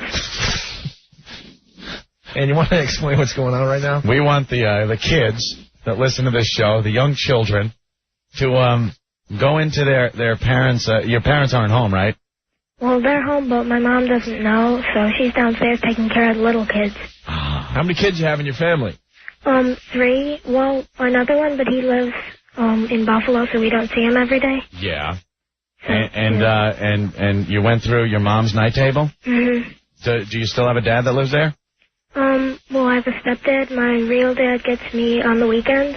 Did you look through your stepdad's night table? Yeah, well, a little, because he's really picky, so if anything was moved, he'd know, and I don't want to get in trouble. Right. That's smart. Hey, I'm going to leave Amber alone. Thanks, Amber. You're welcome. All right. Bye. I just got to say one thing. Thank God Jim Norton took today off. No S. Jay, what's going on? Sup, O&A. Well, I'm 13. I'm home, and, well, I'm ready to snoop in my parents' room live. You got a cordless phone? No. You want me to change phones? Yeah, you got one in your parents' room? Yeah. All right, well, get in there. All right, hold on. I remember being 13. It's like, yeah. The voice. All right, is that better? The voice of a 13-year-old. Yeah. All right, Jay. Now, does your mother and father, they live together? Yeah. And they both have night tables? Yeah. On either side of the bed, okay. And your parents aren't home, right? Right. Okay. All right, open up your mom's. All right, hold on. Could be nothing, you know. We just kind of want to get a feel. Okay. All right. Well, you got a vibrating device. Get out of here. Stop. I'm serious. What does it look like? It's metal, and it's like, long, like, guys. Yeah, right. And it has a switch, like, where... Like, Jay. It has different speeds? What? Yeah. Turn it on. Hold on. All right, I gotta fill this thing with batteries. What, there's no batteries in it? No, hold on. See if I can find some on my CD player. What do they take, C's? Nah. Well, while you get the batteries, tell us what else she's got in the drawer. Well, that's pretty much it. That's it? Yeah. Okay. All right, well, now a little light. Go to the dad's side. All right. Mm-hmm. Okay. We got a Playboy magazine. What issue? Natural Beauties. All right. And condoms. Yeah. Lifestyles, ribs. And another one. Yeah. Lifestyles, ultra sensitive with spermicide. That's great. Your parents are doing some of that effing. All right. Well, I'm going to go to my room and try to get some batteries for this baby. All right. This baby. All right, well, we'll keep you on hold there, all right? All right. We'll go back to you in a second. Okay. Wow, this is working out pretty well after all. That's pretty good. Let me go to Joe. Hey, Joe, what's up? What's up, O&A? Hey, Joe. Your parents? I'm 12. Yeah. My parents aren't home. Okay. My dad's got a magazine next to his bed. My mom's got a nightstand next to her bed. You want me to look? Is there any private areas that they could put like a drawer or something? Yeah, there's a drawer. All right, go into your mom's drawer. Ooh, good stuff. We got a penthouse. In your mom's drawer? No, it's my dad. Oh, your dad's? What issue? There's some old ones in here, and then there's some newer ones. This 1988 Paula Parkinson. This 1988, he likes them old school. He must have liked that issue a real lot. Yeah, you saved those. You saved the ones that you have your girlfriend in. We got a Playboy. Okay. Yeah. We got a couple of the old swimsuit issues. Sports Illustrated. Okay. Yeah. Some more Penthouse. Jesus. And I'm going into my mom's now. All right, going to your mom's. You might want to turn that radio down. That's a big time delay in the background. All right, 1 second. All right. A lot of Penthouse and Playboys and stuff. All right. All right, mom's side. My mom. All right, look at this. It's purple. Can I say the D? Let's say It's a dill. Yeah. You found a purple one? Yeah. What's it made out of? Rubber. And what does it look like? Well, circumcised. All right. Now, can you turn that on? No, it's not vibrating. Oh, it's just a regular rubber one? Yeah. Does it have a yam bag attached to it? Oh, no. All right, what else you got in there? There's a drawer on my dad's nightstand. I'll go over here. Oh, you got some condoms here? What kind? Trojan. All right. These kids live in the same house? What the hell is going on here? All right, and that's just about it. All right, good job, Joe. All right. All right, thanks. Thank you. Good job. Looking for, Hey, Jay. Yeah. You get that thing to work? Yeah. All right. All right, you want to hear it right now? Yeah, let's hear it. All right, hold on. I'm going to put paper towels. All right, he found this in his mom's drawer. What do you put in paper towels? Let's just see. This goes where? All right. Touche. All right, hold on. All right. That's on low power? Yeah. Wait. Put it right on the phone. It'll vibrate right off the phone. All right.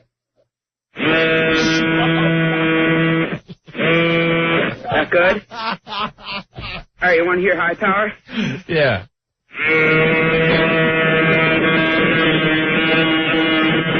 Sound like one of those Cox airplanes. Wow, man. That thing's loud. That is funny. All right, Jay, thank you. All right. Put it back so you don't get in trouble. All right, peace. All right, Later, peace. man. God, this is working out better than we thought. That's funny. Hey, Mikey. Yep. How old are you? 13. 13, you're home alone? Yeah, my mom's actually out temporarily right now. All right, now, And where's Pop? What? Where's Pop?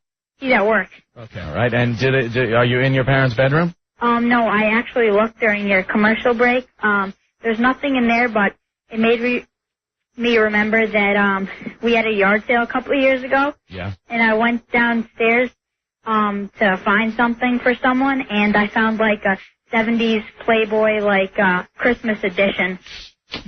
Isn't that great, man? Remember when you were 13, Opie, and you found things like Actually, that? I was 10 then, so Well, whatever age. even earlier. Did you take it? No, I just left it there, and I haven't seen it since, so he might have found it and thrown it away. You didn't thumb through it? All right. Thank you, Mikey. Yep. Bye. Bye. There he goes. Let's say hi to John. Hey, John, what's up? Hey, nothing much. All right, you're snooping? Yeah. And? I looked in my mom's room and I found Rich Voss's career. Is that where it's been? Yeah, right underneath the Playboy. Very nice, John. Thank you. Look at all the children helping us out today, calling up. Yeah, we'll go back to them in a minute here, Yeah. but Matthew wants in. Hey, Matthew, what's up? What's going on? Hey, man. Sounded like that bill needed a little gasoline. I know. You hear that? Hey, Anthony, living in L.A., how many times you go down to Mexico? I used to go, down to Tijuana and... All the time, right? Yeah.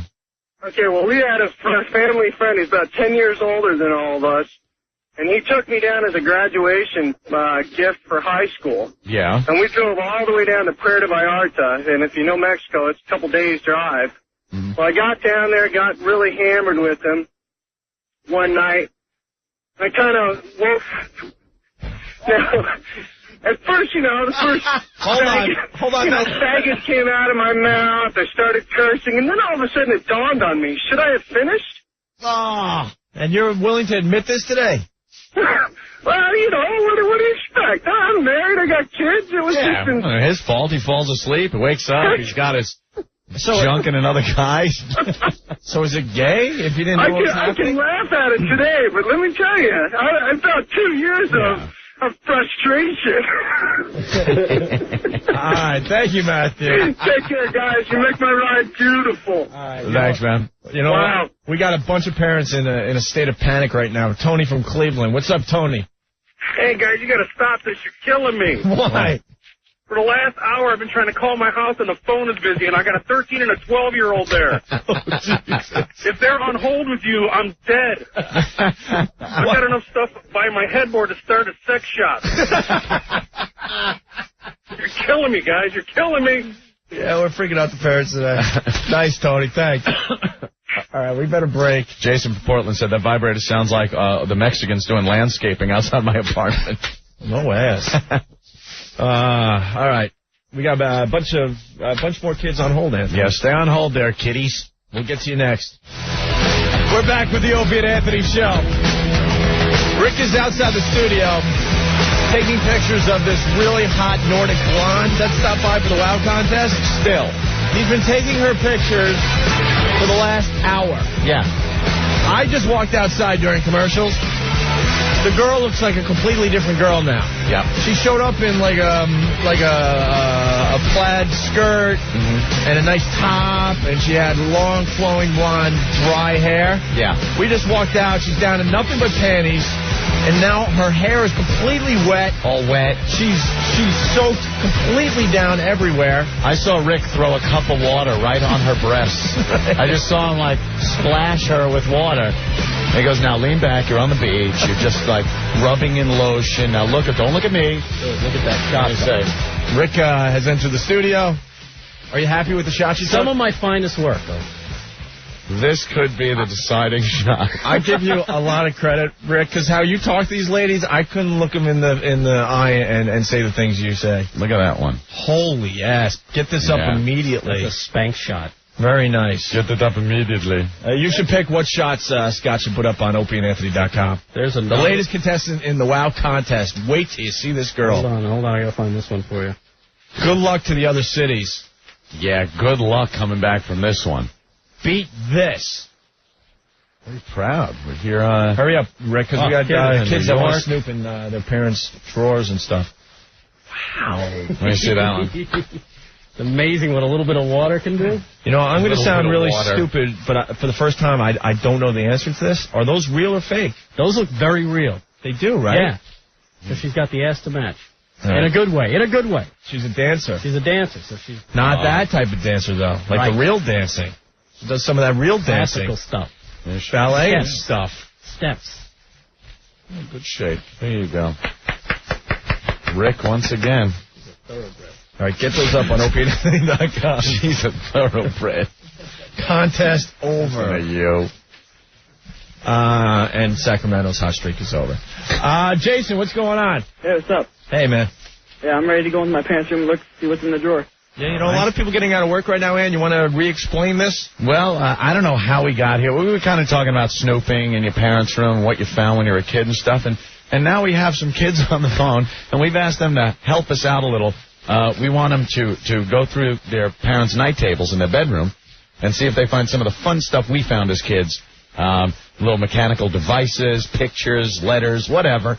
We're just looking for things of interest that the kids might find while their parents aren't home. Okay. And, Jason, you're in your parents' room? Yes. All right. Does your mom and dad live together? Yes, they do. And they both have night tables? Hello? Jason? Yeah, I'm still here. Who picked up the other phone, Jason? My brother did. Okay. Keep your brother off the phone. All right, let's start snooping. Okay. I'm going to go into my dad's drawer first. Okay. All right.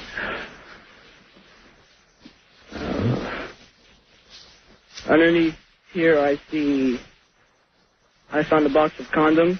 What kind? Trojan. Well, what kind? What kind? Any special kind? No, not really. They're out of the box. Okay. Oh, they're out of the box? What else? Here's the Playboy issue. Get a pin, Jason. Get a pen. No, teasing, of course. Oh, my God. Jason, do you want another brother? You want another brother, Jason, or maybe a little sister? Get yourself a pin. That's all we need is paying child support for his new little brother. Because we effed up. All right, what else, Jason?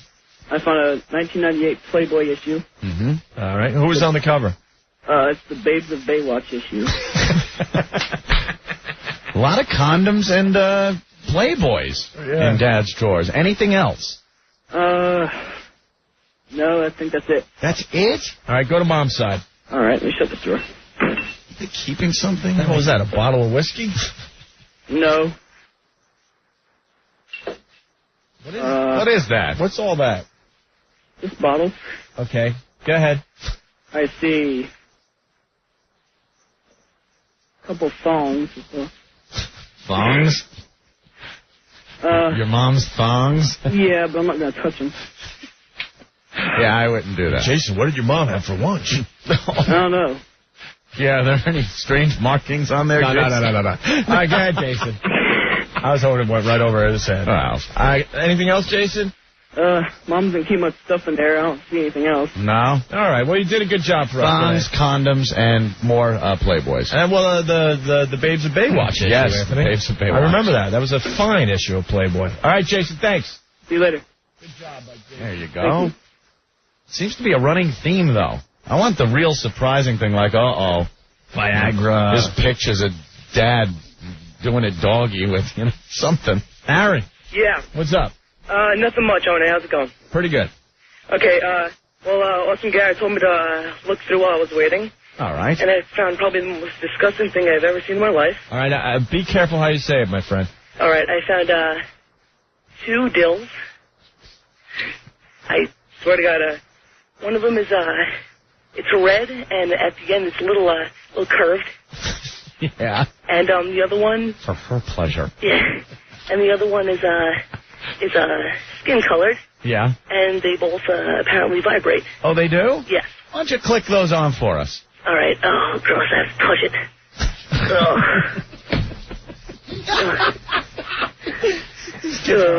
No, it has a paper towel wrapped around it, so it's... All right. Don't explain why. These kids are hilarious today. Oh. Okay, hold on. Let me see if I can find a way to turn this on. All right.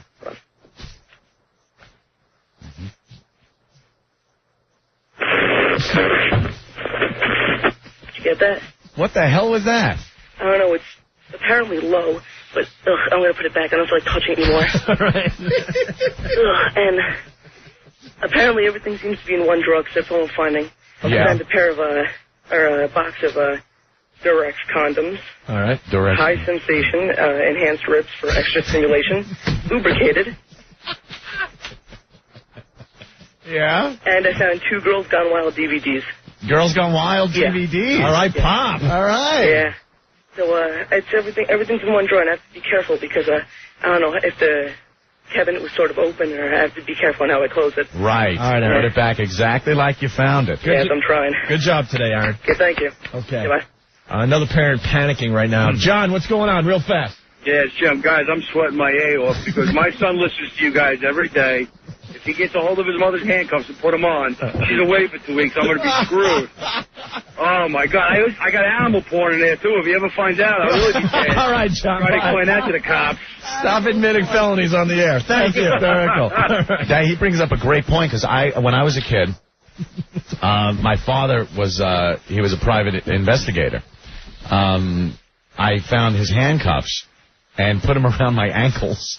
I was about 5 years old, and I put him around my ankles, and he didn't have the key. He couldn't find the key. So how'd you get the handcuffs off? His buddy, Jimmy McNally, had to come over with a saw and cut them off of my legs. I was always getting In the into meantime, that. Richard kept you company while they went and got the saw. I can't run. I got you right where I want you, Anthony. Hey, you got to tell that other story. Clap it off, boss. Well, hold on. Erica has something really good. And then you got to tell that story about the thing. With I was always getting the knife fighter guy and stuff. Hey, Eric, what's up? Eric. Uh-huh. What's up, Eric? You're live on the air. What's going on? How you doing, man? Oh, I was just, looking through, and I found Christmas ornaments. Yeah. And, a French maid outfit. Where was that? I was in the closet. In your mom's closet in the bedroom? Yes. A French maid outfit? What do you think your mom does with the French maid outfit there, Eric? I don't know, maybe she's a maid on the side. Maybe. Yeah, you just keep that thought in your head until you can see a therapist. It'll be better that way. Yeah. All right, thank you, Eric. Thank you. Little French maid outfit. Why not? That's line of the day. Maybe she's a maid on the side. Maybe she's a maid on the side. He don't know. He's the son. What does he know? Mom's got to work. We've been doing radio for 8 years. Why haven't we done this bed yet? I don't know. This is the bed. Tell the story about the setup thing. Yeah, I was in California, of course. It's where everything happened. I should have got to write a goddamn book about when I was out there. And it seems all the women out there were really horny at the time, but not for who they were with. It was the 70s. Yeah, it was really insane out there. Used to bang in the 70s. It was free love. That's what they called it, free love. But there was one woman, all the adults would get hammered, stinking drunk all the time. And then the women would come on to all of us kids that were around the place, whether we were, 13 through 16. They would all come on to it. And some of them actually did stuff, But there was one, she was cute. She was like an Indian squaw type broad, Nice. She had the braids and the dark hair, a little Indian woman. Woo Indian, not the dot head variety. She had a pelt in her lap. Big 70s pelt.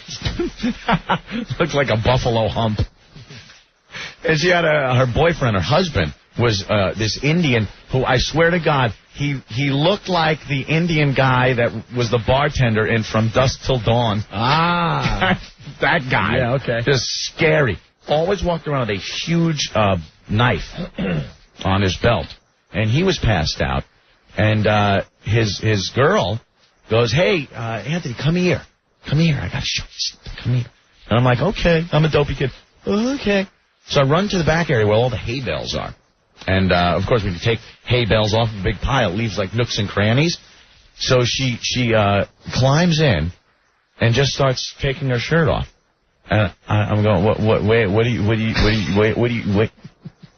She goes, come on, no one will know. I was like, no, and even as a kid, your hormones are going and stuff. All I pictured was that big Indian slicing my throat when he found out that this happened. And, left that alone. But scarier than that was then they started setting me up on these things where this guy Jimmy Jackson ran the wrench string of horses that I used to work for. Is he the guy that sold dead horses? Yeah. Well, a real character. Story for another day. Real character out there. So he was going to the Chino auction to buy some more horses. And I was left there to take care of the wrench string. If the Marines came from Camp Pendleton to ride, I'm the guy they paid, and they went and took the horses up. So his wife, Patty, was still there at the trailer. So Patty, I go into the kitchen, and I hear from her room, hey, Anthony, come in here. I go, okay. I walk in the room. She's laying on the bed, nude. And she goes, come on in. Completely nude. Completely naked. She goes, come on in. I go, Jimmy, again, I'm just flabbergasted. And she's coaxing me and really trying to get me to go. And as a kid, again, your hormones are racing. I'm like, I might be able to get away with this. But I decided not to. I said no. And good thing, because right when they realized I wasn't going to do anything, they broke the joke. And Jimmy Jackson had just driven his truck down, came back up. He was in the closet with a shotgun. Kicks the door open. That's a sick joke. And he yells, you son of a bitch, what are you doing with my wife?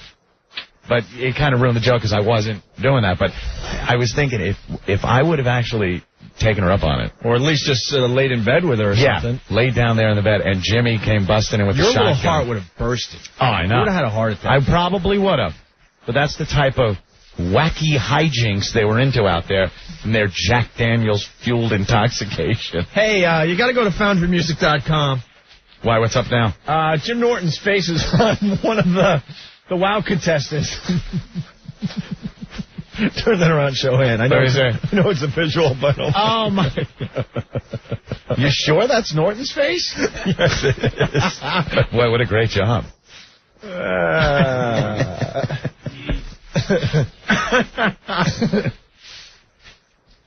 Let me see what else. That is good. Let's go to Larry here. Larry's 13 years old. Larry, what's up? Hi. Hey, Larry. Yeah, I went through my mom's drawer thing. Good boy.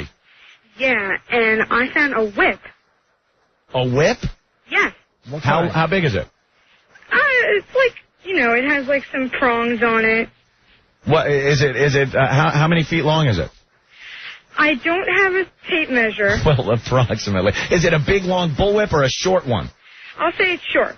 All right. Could you whip something with it? I think it's called a crop. Let me see. Get it down. Okay.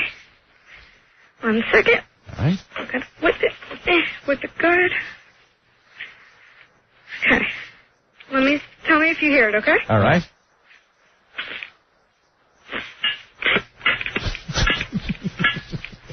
Anything?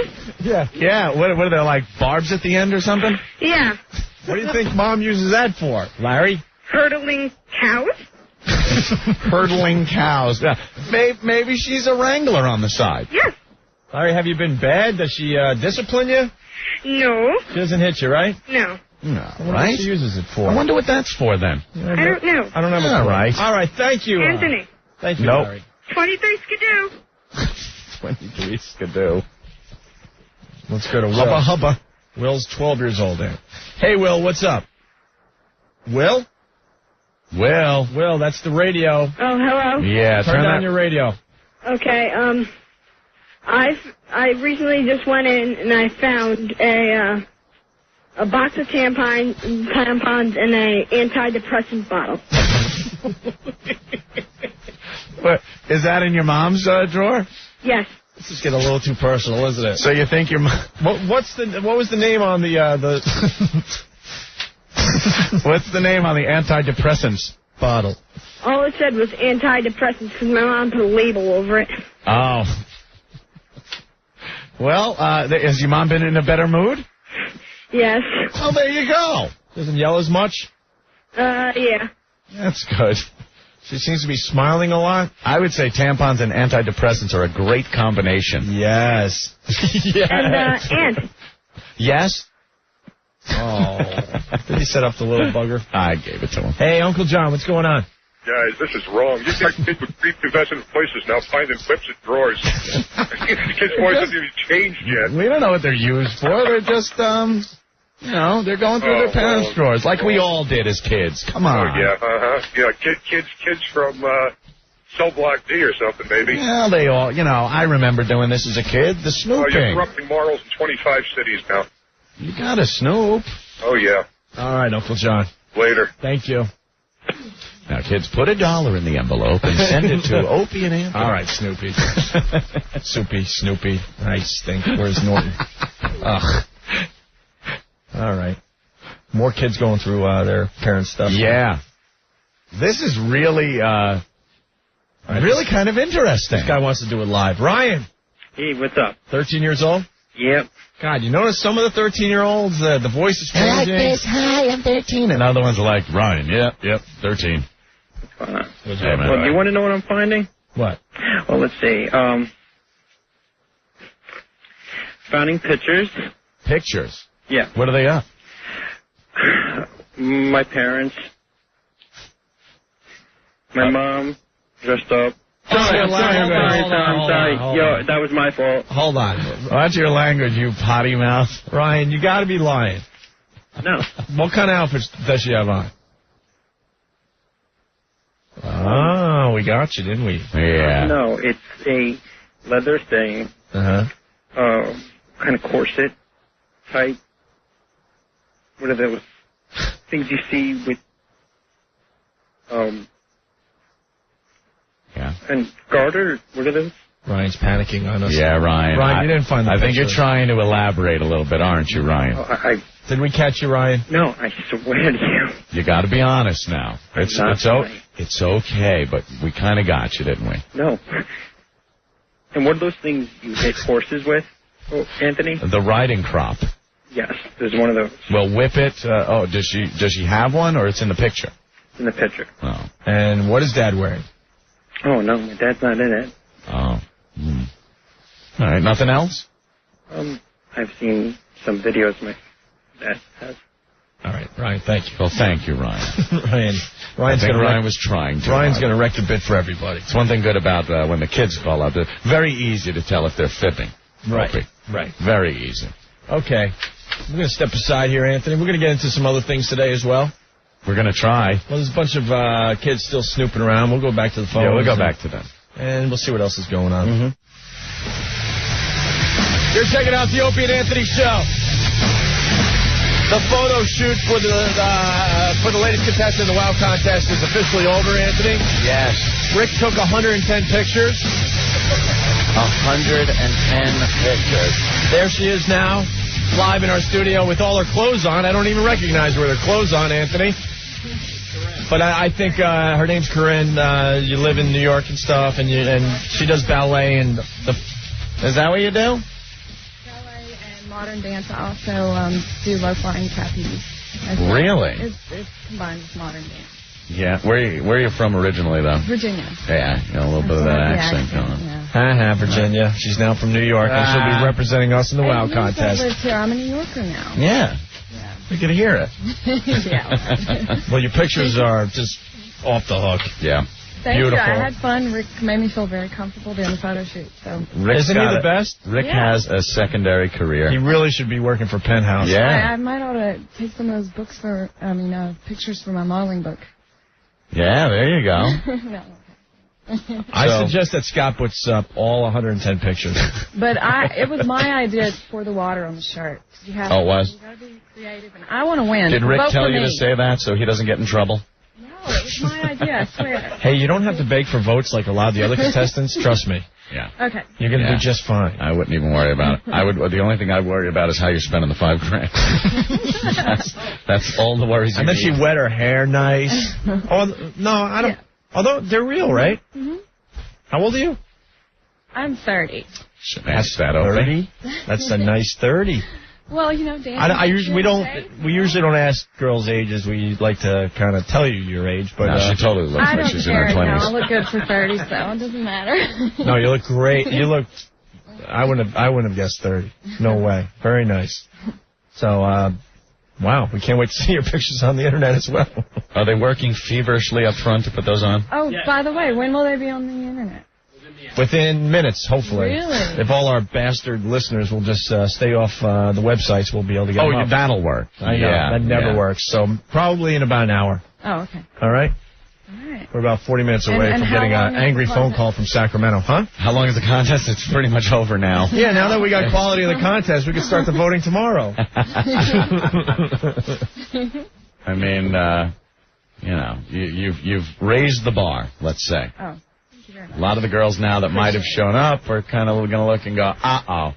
Like, all right, I'll beat that, I guess. Okay, I'm definitely ahead of that. All right, why did she enter? All right, I like the consent form, though. I'm ready to be ridiculed or... Did it say that on the consent form? The consent form says that now? The consent form. It says, yeah. Ready to be ridiculed. Oh, my God. These lawyers got to calm down. I didn't even know that. All right, get out of the studio because we got a show to do. Okay.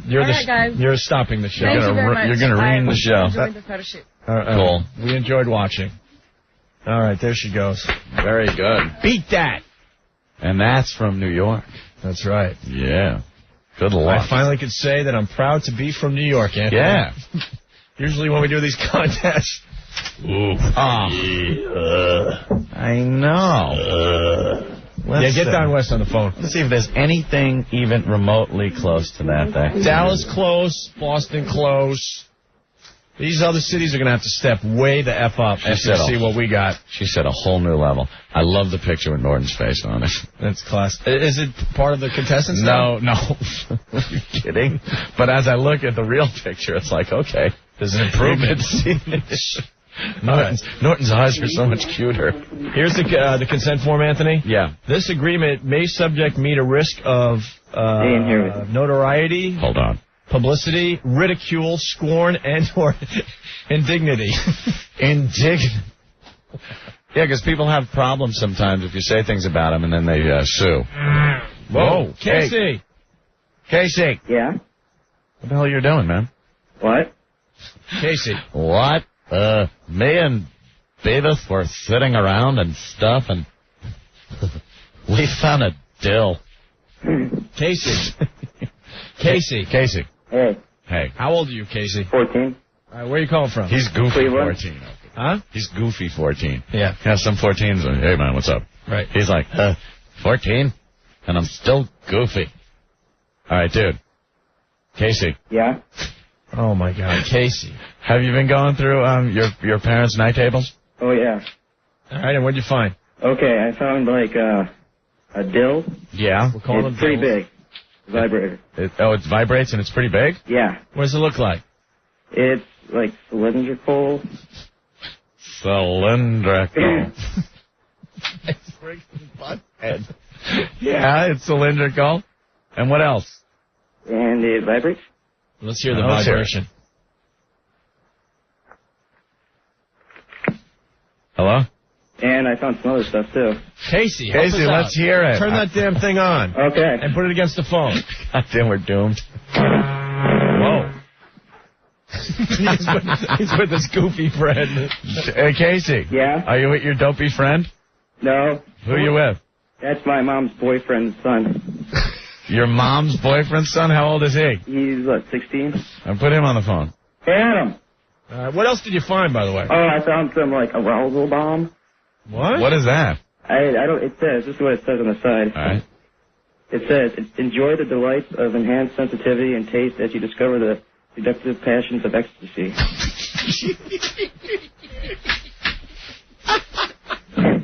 That's pretty cool, huh?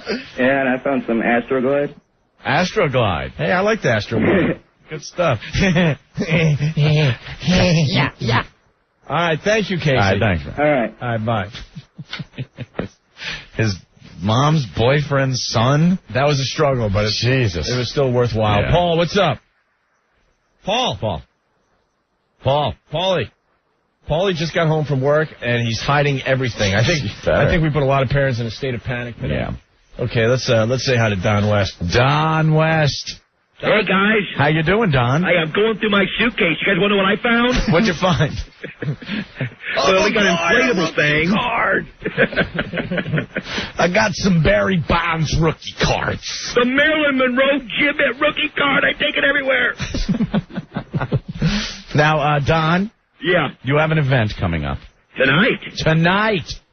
We're talking about a whole new wrestling league. Brand new, the NWA TNA.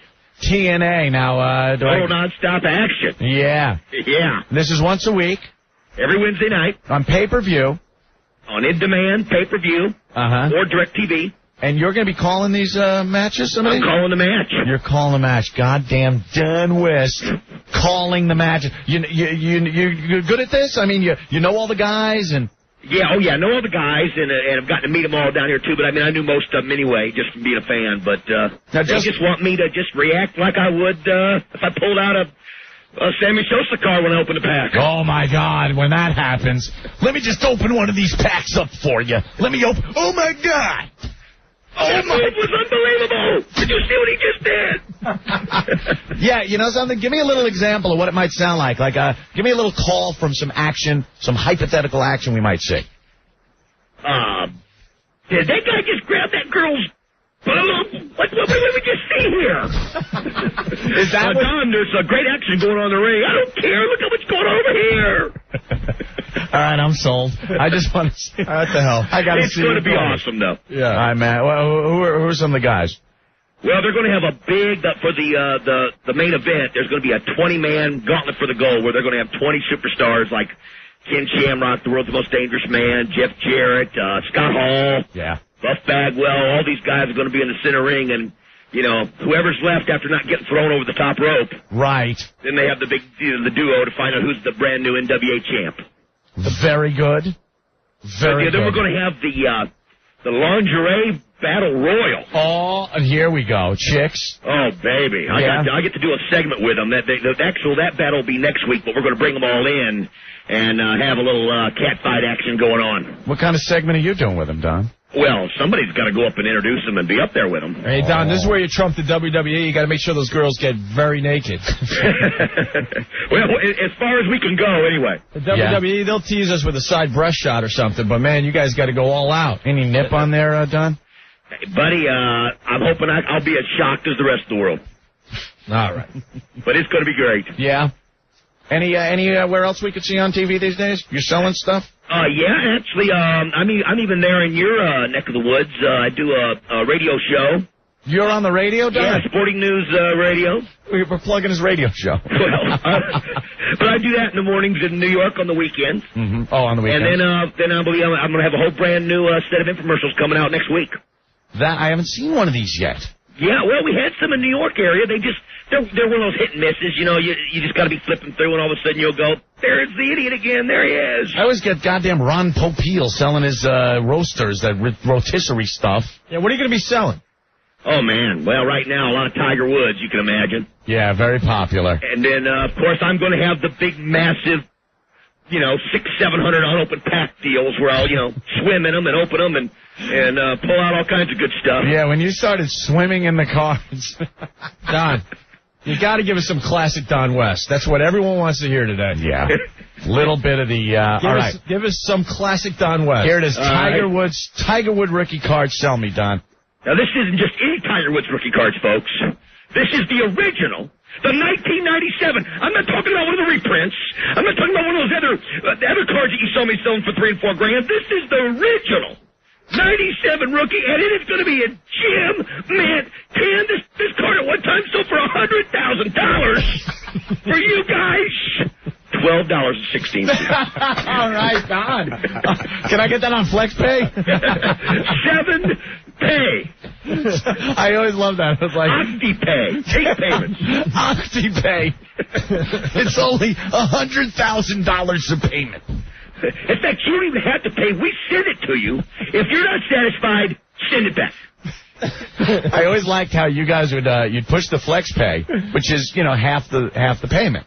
You make 2 payments. Many people don't pay the second half either. And you would make it, something, you would say FlexPay and make it sound like, so you're getting all this for $250. But that's like the first payment. But you never made it sound like you had to pay the other half. And you know what? Some people took it that way, too, when they were listening. Did they? Didn't send it in. Come on, send it in. It's coming out of Don's pocket. Every now and then they come up to me and say, okay, Don, we're having a bad few months. Stop the FlexPay. Or else let them know that it is 2 payments. Yeah, it was very confusing watching you sometimes. Swimming in the cards, you're talking about FlexPay. I don't know what the hell you're doing, Don. Very entertaining, though, and we'll look forward to seeing you. When is that now, tonight? 8 o'clock Eastern. On in-demand pay-per-view, or you have DirecTV. I think they have a way of getting it, too, on DirecTV. All right. Satellite dish, and only $9. Only $9.95. Not $54 like you saw for the Tyson fight. Not $39 like these other wrestling events. $9.95. There you go. Well worth the price just to see the immortal Don West. And the TNA girls dancing in the cages. Very nice. Hey, Don, cages. You got to come by and say hi to us, man. All right, buddy, I hope to be in New York in about a month. Well, stop by and say hi. You have a seat open right here, Don. Man, it would be my pleasure, guys. Very cool, but man. You're going to have to do the virgin thing again. Oh, absolutely. I want you to do it. We'll bring in virgins and you can sell them. Look at the ass on this one. Don, how tighter than a snare drum. Yeah, I still got that. I was able to get that when you guys sent it to the other people, and I was able to get it. Great. I mean, that's a party buster. I'm going to tell you that right now. Cool. All right, Don, thank you. Thanks, Don. Thanks, guys. Okay. Bye. There he goes. It's tough on the phone. A lot of people want to talk to Don West. We'll get him in here live, and we'll do the whole thing. Oh, live would just be insane. That was very funny, though, when he's going off on the Tiger Woods. Hell yeah. These were selling for $100,000. I was ready to pull out my wallet and start calling. I hear his voice. I just want to spend money. Josh and Matt, what's up? Guys. Josh. Hey. Hey, what's up, man? You're on the radio. Oh, hey. Hold on. They're snooping, Anthony. You're with your brother? Yeah. And you're how old? 13. Okay, what's going on? Hold on. Yeah. Hold on, he says. The radio. Who is that? Uh-oh. Did they get busted? Are you in trouble? Matt? Yes. What happened? Oh, my parents are right there. Well, what are you doing? I'm waiting for my parents to get out of here. Well, you can't do it while your parents are there. You're going to get I screwed. gotta Hey, she just picked up the phone. You hear it? Yeah, they got busted, man. Let's go to Pete. Hey, Pete, you're next on the Opie and Anthony show. Hey, what's up? What's up? Hey, guys, I'm snooping. You're snooping right now? Okay. Yeah. So far, my mom's drawer, I got KY jelly and tampons. And my dad's drawer, I just got condoms. He's pretty boring, I guess. Yeah. But I really don't want to know what my mom's doing with the KY jelly. Well, you know. See you guys later, man. All right, Pete, thank you. All right, see ya. One more, Anthony. Then we're going to move on and talk about Chelsea next, okay? Drunken Chelsea. Who's snooping through the drawers here? Davida. Hey, what's up, guys? Davida, checking in again. What's up, Davida? Hey, how's it going? So I'm in my mom's drawer, right? Yeah. And I find a picture of myself, and right next to that I find a shotgun, a shotgun, and 3 suicide notes. I messed that line so up. I was going to say muscle accents. It would have been brilliant. Take the bit out of your mouth, Davida. Man, I'm effing up these things big time. Can I be a spotter in this extra 10 thing? Possibly. Nice, instead of that big-nosed Jew, mule, guzzling, faggot, comedy, kryptonite boss. All right, thank you, Davida. Later. All right. There goes Davida. Okay. Chelsea Clinton getting drunk. Yes. This is the Opie and Anthony Show. We're having a lot of fun today. A couple phone numbers in the New York City area, 877-692-1027. Outside of New York City, including Sacramento. Sacramento? Yeah, we just got a little ratings thing from Sacramento. And I see a little bump up for the boys. We got a long ways to go in Sacramento, but we're heading in the right direction. So thank you, Sacramento. Thanks for listening to us on KXOA. By the way, the hot streak is over, boys. Yeah, the Sacramento hot streak is over as far as contest chicks go. But outside of New York City, 866-2774-WOW. A big thank you to all the girls that have been wowing today. Getting lots of reports all over the place. We could do like a 4-hour show with girls just calling up, wowing. Oh, yeah. But we listen to our faithful listeners, and I think that's kind of boring. We all know what's happening out there, so thank you. The occasional having the girls call up, though, and be on the phone as they wow, with a little toot of the horn thing, that's kind of cool. We'd appreciate that. And real fast, if you couldn't get to the sticker stop today in the New York City area, you still need a wow sticker. It's still early in the season here. Just send a self-addressed stamped envelope to us here in New York, and we'll send out some stickers, okay? Right. 888 7th Avenue, New York, 10106. That address is up on opieandanthony.com. So Chelsea Clinton, there's some pictures of her in the Star magazine. Completely wasted, Anthony. Yes, the Star, the Inquirer, things like that, great. Remember when that used to be the place where people would go, oh, that's so fake. And unless it's in the real newspaper, it's not going to be true. The Star, the Inquirer, that's all fake stuff. Now you read stuff in the Star and Inquirer, and you know it is the truth. Because they get sued now when it's a lie. And the people that they talk about never do anything these days. They just take it because it's true. It's true. Well, these pictures they got of Chelsea Clinton. She is just snotted. Apparently she's taken to hanging out in London. London's Embassy Club is this latest one.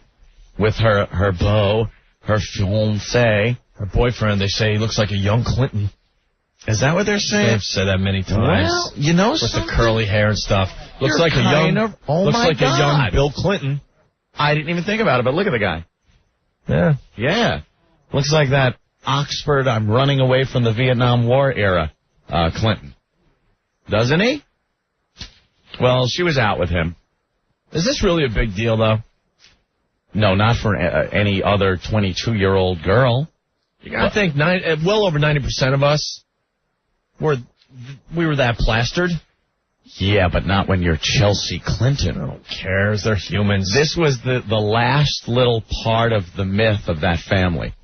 you know, you had the myth that Bill Clinton was this great leader and a great president, honed since he was a young child, even his middle name Jefferson, named after Thomas Jefferson, that he was going to be this great president. Picture of him with Kennedy. Yeah, him with Kennedy. You know, he was destined to become the president. Our own young Ben has a picture with Clinton. Oh, stop it. So maybe Ben's the next president.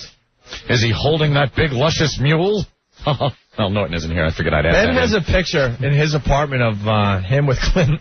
You do? I got to call him out on Wow. it. It's framed nicely and stuff.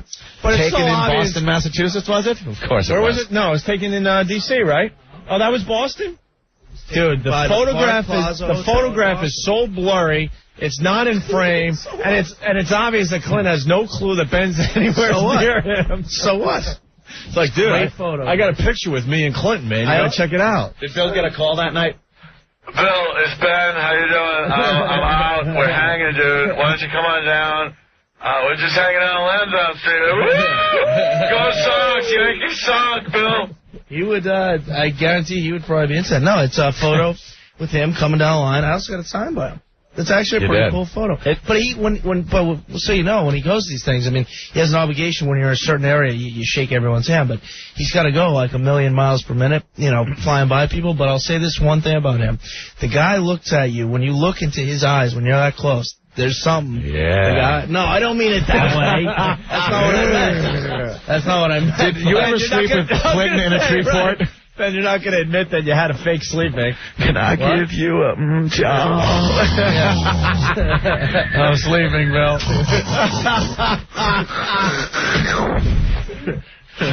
When you look into those powerful eyes, when you look into that fly. Yeah, well, let's ask Ben. What do you see in those eyes? Yeah. Shut up.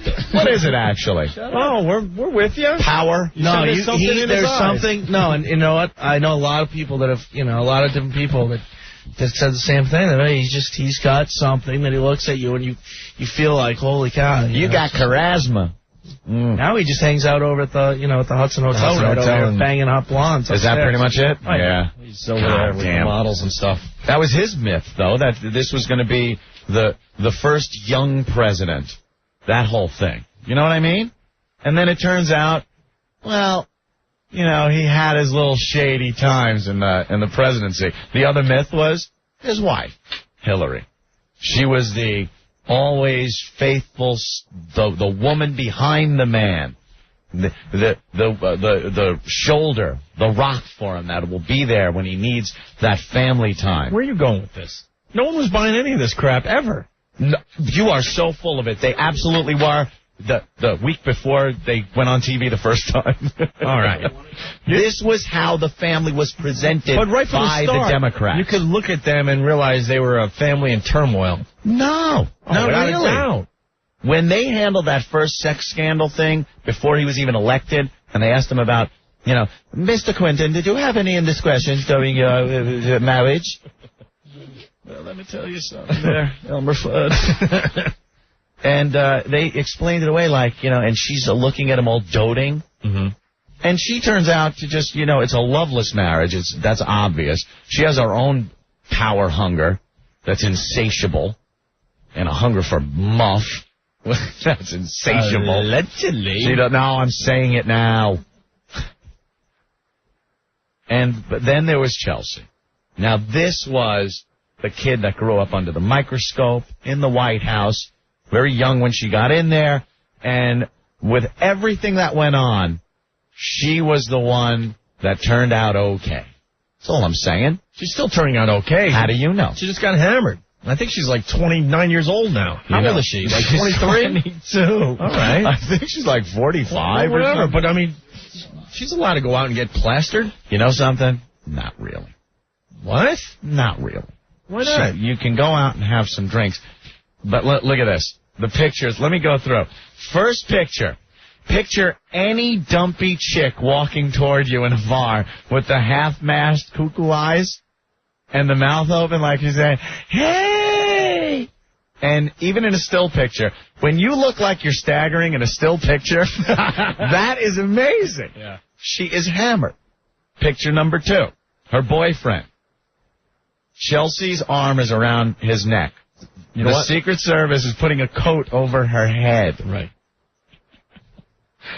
And another Secret Service guy is putting his hand up as to say to the camera, no, stop. Please don't take that picture. Yeah. I will kill you. Meanwhile, the British paparazzi killed their own princess. This ain't nothing for them. They're not going to stop. Picture 3. She hangs onto Ian as he drags her into the waiting car. Because he wants to get some action. Picture 4. Let me see picture 4 again. Of volumes. It's Ian barks orders as the former first daughter tries to pull herself together in the limo. You know he's just going, the precious here. You be cool. You're making an idiot of yourself. You're a drunk. Would you knock it off? Stop it. I'm here at Watch Hill with my parents, and you are making a drunken idiot of yourself. Anthony. Oh, sorry. Ooh. Where the hell did that come from? Wow. Anthony. We're talking about Chelsea here. Gee, that came out of nowhere. You know what Chelsea barked at the driver? 3 rights make a left. Right. It was very embarrassing for Ian. So here he is. Look at Chelsea's face. Come on. Which one are we looking at now? Picture 4. He's pissed. She is. No, why he's pissed? Yeah. Because he knows he's not getting any from Chelsea. Of Chelsea. course not. Because she is about, I say, 15 to 20 minutes from puking right there. And he effed up, dude. This has happened to all of us. You're with your chick and stuff, and she's getting a little happy, a little loose, and you're feeding her drinks, right? It's the alcohol curve. But you never know when to stop feeding her the drinks. There's that fine line. You don't know as a kid, more drinks, more gooder. How many times have you been in a bar with your girl, and she's really hammered, and you're thinking to yourself, man, the monkey sex we're going to have tonight, she's feeling extra good. And then all something happens, she drops off the cliff. Yeah. And then instead of having a really good night, you have one of the worst nights of your life because you have to kind of hold her head up as she's puking all night. That's what's going on in that picture right there. He's thinking right there, I can't wait to get home. Yeah. Next picture, he starts the action. He's trying to kiss her, and she falls. Her head goes, in a bad way, right into his lap. Right into his lap. In that bad, I'm just hammered way. And at this point, he's going, I'm done. It's going to be a long night. The drinking curve, when you're out like that, you were talking about that, the time it takes from the first drink to the time where you're at peak buzz for action, and I'm talking about the girl, is a lot longer than the time it takes to get from peak time for action to there is nothing but you holding my head and me puking. That time, it happens very quickly. That turns very quickly. I thought it would be a good idea one time. And we're stupid. All we have to do is stop the shots and everything else. You got to realize early on in the night, she is in a perfect place. Dude, this is a perfect place. You don't understand. Right, there are some girls that you can't cut them off. So you see that they're at prime time, or even better, if you notice beforehand, but that they've been doing some, and you go, if I stop her now, she's going to peak. You know what I mean? She's already done some, so she's still got to peak. So if I cut her off now, but it's like, where's the other shot? You know? So you got to stop her way below prime time. I knew a girl, knowing that the prime time is still going to kick in, the extra alcohol, right? We were hanging out in this park out on Long Island. It's what you used to do as kids, you know. She decides she wants Bacardi 151 Opie. Now, I don't even drink 151. I never have because it's brutal. It is a brutal rum. So much alcohol. It's 151 proof. So she's doing shots of this stuff. And I see, all right, you know, we're going to get somewhere here. You know, things are happening. It's gonna work out good. She fell off like she went over a waterfall. It happened that fast. It went from, I am going to take you and blah, blah. You're going to take my blah, blah, my what? No, go back, and then you try to get the moment back. No, what were you saying before? Turns into baby talk. You're like, oh, my God. Yeah. I had to take her home. Yeah. I get a call, 2 a.m. Oh, you live in Animal House? No, I get a call at 2 a.m. from her father. My phone rings. Not the what the F did you do to my daughter line. Anthony. Oh. What the F did you do to my daughter?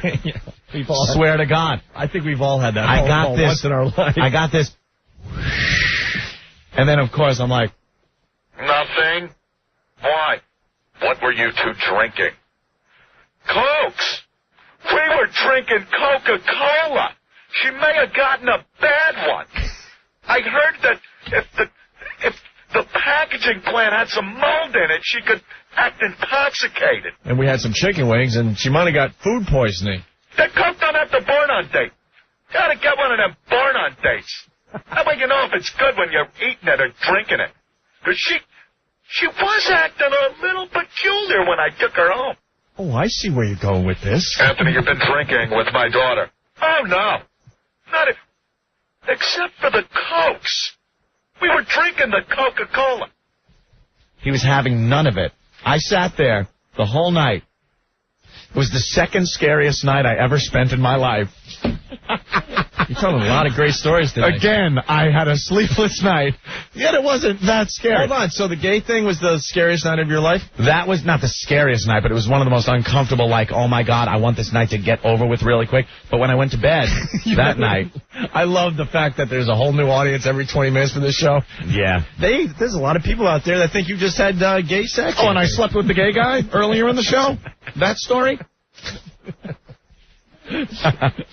But I was waiting for, I lay down in bed, going to sleep, and I'm just listening. I'm listening to the silence of Long Island, just waiting. Waiting to hear the sirens pull up to my house. Waiting. Because I was sure he was calling the cops. She was underage? Well, yeah. We both were. Okay. And I thought maybe if she was dead, because I dropped her off, and her older sister, who I had gone out with like a couple of years ago and hated me, sees me drag her drunken younger daughter into the house. She was pissed. This was only a couple of years ago? No. Well, you said a couple of years ago. No, I said I had dated her a couple of years before that. No, it's going back like, Jesus Christ. Opie, that was 1945. I was fresh back from the war. The big one. We crushed the Nazis. I'll tell you about it. Hold on, Trader Jake wants in. Trader Jake. Hey, guys, how you doing today? Pretty good. Hey, you're talking about the stage when the girl's really hammered like that? Yeah. We call it landing the plane. You gotta know when to land the plane. Wow, I'm gonna remember that. It's the difference between, this is the captain speaking, we're coming into the Caribbean, a smooth landing. Right. Versus, oh, Jesus Christ, help, we're going down!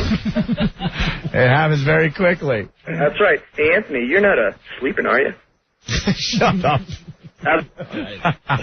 Landing the plane. Landing the plane. Okay. You got to know when that time is, that drop-off period. Dan from Hoboken wants to know if Ian reached into Chelsea's bra only to reveal tissue paper. Well, I guess I got a lot of catching up to do. Remember that in Animal House? Yeah. Yeah, so she was out on a binge, and Bill and Hillary, very concerned about Chelsea's drinking, they say. Oh, stop. She likes champagne cocktails, martinis, and vodka drinks. And after getting a good buzz, she stopped off for some Thai food. Ugh. Boy, you know what Thai food's like coming up? Mount Vesuvius. That'll hurt. You better have some Tums before you boof that up. She stumbled into the bathroom, and I'm sure she was throwing up, one source says. Seems like she was boofing in the bathroom. She emerged a few minutes later looking dazed, drunk, and pale-faced. Several times the confused Chelsea made her way into the club's coat room. Hey, that's a good night. It was all fiancé Ian could do to keep her from falling down. God damn, man, I was looking at the names. I wanted to see where my name was on this one. It became clear to everyone that they had to get Chelsea out before she drank anymore. See, she's at the point she don't know when to stop. Unable to walk on her own 2 feet, Ian and several other guys who may have been Secret Service agents threw the coat over her head, carried her out to the car. At about 3 a.m., she immediately passed out and slumped forward on the seat, falling face first into her boyfriend's lap. Her friends had to pick up her legs and put them into the car. Those big, fat, Hillary-like calves. Oh. And this is where it gets really funny. Sources say Bill and his U.S. Senator wife, Hillary, were upset and worried when they learned that their beloved daughter had passed out from drinking. They decided that Hillary should call Chelsea the next day and give her a good transatlantic talking to.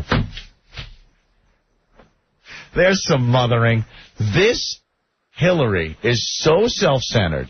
That was the reason for her whole marriage to Bill and so self-centered that the daughter means nothing to her. It's all about her career. So she gives her a good transatlantic talking to.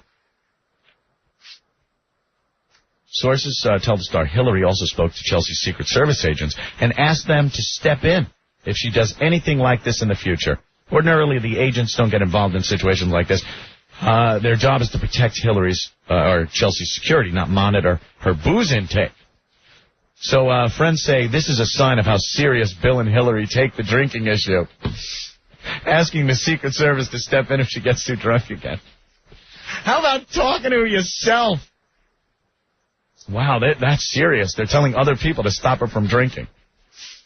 The sad and disturbing incident isn't the first time the redhead grad student has overdone it with the booze.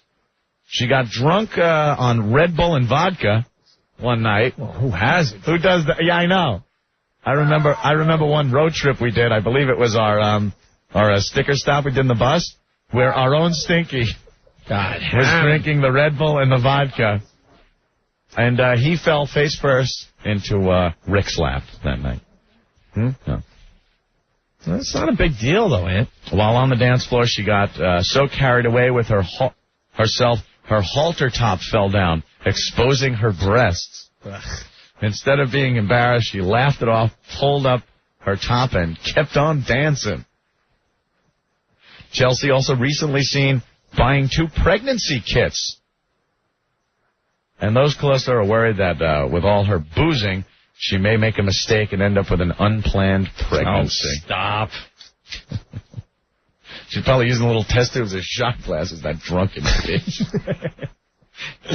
Test tube shots. Hey, Dave, what's up? You. Hey. What's up, guys? Got the key to getting in the girl's pants, man. When you're out drinking with her, you got to leave at the moment she starts peaking. You know, you'll have about an hour and a half before she really comes down off of it. Yeah. So by the time you get home, you have a few more drinks, and you're in like Flynn, dude. I don't know about that. And another thing for I think Anthony's right. When she's peeking at the bar, it's already too late. Absolutely. And another thing for Anthony, if he wants to know this. No, sorry, What's sir. that? Sorry, sir. No, seriously. No. You suck. All right. He was too eager. And one more thing. If Anthony wants to know, please say what, please say what, please. No, sir. No, really. I can salvage it. Mike, what's going on? Hey, what's going on? Could you almost picture Chelsea pulling an I Want to Go Home? Oh, my God. Ian's out with his buzz. Ian, I want to go home. 2 rights make a left. Chelsea? Oh, my God. Chelsea's going to kill me. Chelsea's going to kill me. Hi, Mrs. Clinton. It's Ian. I want to go home. Shut up. Chelsea, I'm out, and I want to hang out with my friends. We're hanging out here, Chelsea, and I think maybe if you didn't drink so much, we'd be able to hang a little. I don't care. I want to go home. I want to go home. I want to go home. Get me Air Force One. 3 right bank turns make a left bank turn. You don't even need your rudder. I want to go home. There have been those nights, though. You know when they got to stop. You know when they should cut it off. And there have been nights, though, where, you know, I've sat around and bull crapped with guys talking about those situations where you get, like, hammered. It's happened to all Have of you us. ever gotten so drunk, and you and your chick just hammered drunk, and you're going at it, and all of a sudden you wake up, and like you're still moving? Yes. And you're like, what? I took a little doze there. I dozed off, but my body knew what to do. I was on autopilot. Did I just quantum leap? Or all of a sudden you're working something. You're working it, and you wake up because you can't breathe through your nose anymore because it fell in the stew.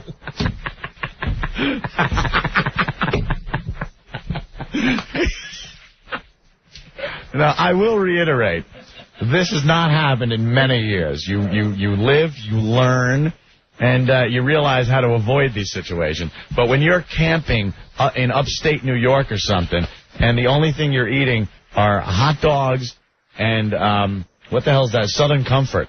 Bottles of Southern Comfort. Oof. Straight. Ooh. Wham. Playing drinking games with it. When it comes time to bed down, you're just like, bleh. It's the funniest thing, though. You're like, huh? You wake up and your hips are going, whoop, whoop, whoop. Like, what? I'm like an oil derrick. You don't even need the maintenance guy there. It's just going to keep pumping the oil all night. All night. But it's true. It happens. You got to do that. You wake up the next morning and the girl goes, did we have sex last night? Because I didn't really notice anything. Yeah, turn around and check. Yeah, you were that hammered. Hey, he calls it landing the plane. Sometimes you just switch to autopilot. Bye. This effing's going autopilot right now. We're going to top off right here at about a medium-paced stroke, and I'm going to take a snooze. I'll see you in about 5 or 10 minutes. Anthony, we got to go to Sacramento. We've been waiting for this call all day. Steve. Hey, this is Steve from Sacramento, California. Hey, we got some girls out here that put stock or patties to shame wearing drag. Yeah? You guys keep rocking Sacramento. Well, that's not why you called. Was it? No? No. Yeah, hell no. Hey, we got pretty good looking girls out here in Sacramento. Well, you guys had the best looking girls ever for the last contest. You know what? There's beautiful girls all over. Steve, the hot streak is over. Hot streak over. You know, it's all good. Is over. Go to OpieAnthony.com to check out all the contestants in the WOW contest. Hot streak over. Don't hate the game, hate the player. All right, Steve. Bye. Here you go, G. Wait till you see what represents New York in the next hour or so. All right, I want to step aside. What do we got? Wow, look at the time. Jesus Christ. You know what? And I think we did some things today. Today, a little bit of fun almost. I think we're getting back to doing a real radio show. Kind of nice. Did we actually get to 2 things that we said we were going to get to today? Yeah, we did the Chelsea thing. And the video thing, the Jlo thing, and then we did oh my God, a little snooping thing. All right, listen to Best Of for the next 3 days because, or 2 days because we don't even have to come in now, Opie. We didn't do the fake O today, though. We didn't do the 6 o'clock queef. We'll get those back. Takes a while. That is funny, though, man. Back into the song. It's so true, man. You know, everyone's been there. Oh, that, too. I've heard about guys that do this. Larry on Line 9. Wife got too drunk, so I banged her when she passed out. I've heard this from guys. Married guys do this all the time. You get a little guilty, though. You feel a little guilt. Feel a little guilt. No crap. Larry. Yes. What's going on? What's up, Tools? You've done this now to your wife when she's passed out? Oh, dude, she thought she was going to be the hottest thing drinking and doing shots of lemon drops. Yeah. She's coming over, licking my ear, grabbing my mule. I'm thinking it's going to be great. She ends up puking all over herself. I got to clean her up. She passed out. I put her into bed. I had to take her pants off. Now I'm getting so worked up. Aroused. Yeah. That I figured, you know what? She's got me so worked up. She was asking for it. She didn't even know. Till this day, she still doesn't know. That's sick. Yeah. There's always that. No guilt at all. You ever have this happen where you're both really hammered and you start, doing the thing there, and then she falls asleep? And then when you're in the middle of it, it's like a moral dilemma. What do you do? Do you finish? You finish. I can't. You know what? I'll tell you something. I had 2 girls pass out on me. If you finish, you'll feel pretty guilty about it. But before you finish, you're like, I have to do this. No. The best thing is to just crank away in the bathroom. Yeah. Because after you're done, it won't matter to you as much. I've been in that situation. Rick's doing the leaning back in the chair with his eyes closed. The dead woman oscillation. I always have to I have to bail. Oh, God. I always have to bail, Ant. I can't. Yeah, you can't do it. No. And then you get so bummed. You're like, oh, man, this is pretty good. Very funny. Anthony, when you're falling asleep, just have the second girl in your bed smack you in your face.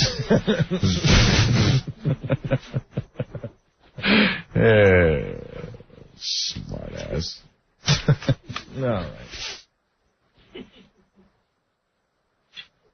I think a lot of guys got an education today, though, which is good. I'm already seeing some pretty good What Do We Learn. All right, we'll do a little more show, and we'll do some What Do We Learn next. Right about now. Oh, my God. Check it out now. This is, oh, my God. This is the Opie and Anthony Show. Check it out now. Don't say it yet. Oh, my God. Don't say it yet. Check it out now. I do believe we have a winner. Oh, I'm going to try to get to Hurry up, Ed. Hurry up. Oh, no. Hurry up. Oh, no. I got it up over here. Oh, no. Not picture from the I top bowed one. to Rick today. 2, 3, I bowed 4. to Rick today. I bow to Rick today. A lot of times we make fun of him because he spends a lot of time with these ladies when they come in for their photo shoots. Well, the girl that's going to be representing New York in the WOW contest, one of many girls that'll end up representing New York in the WOW contest. Yeah. Her pictures are up. Corinne, was it? She's going to win the whole damn thing.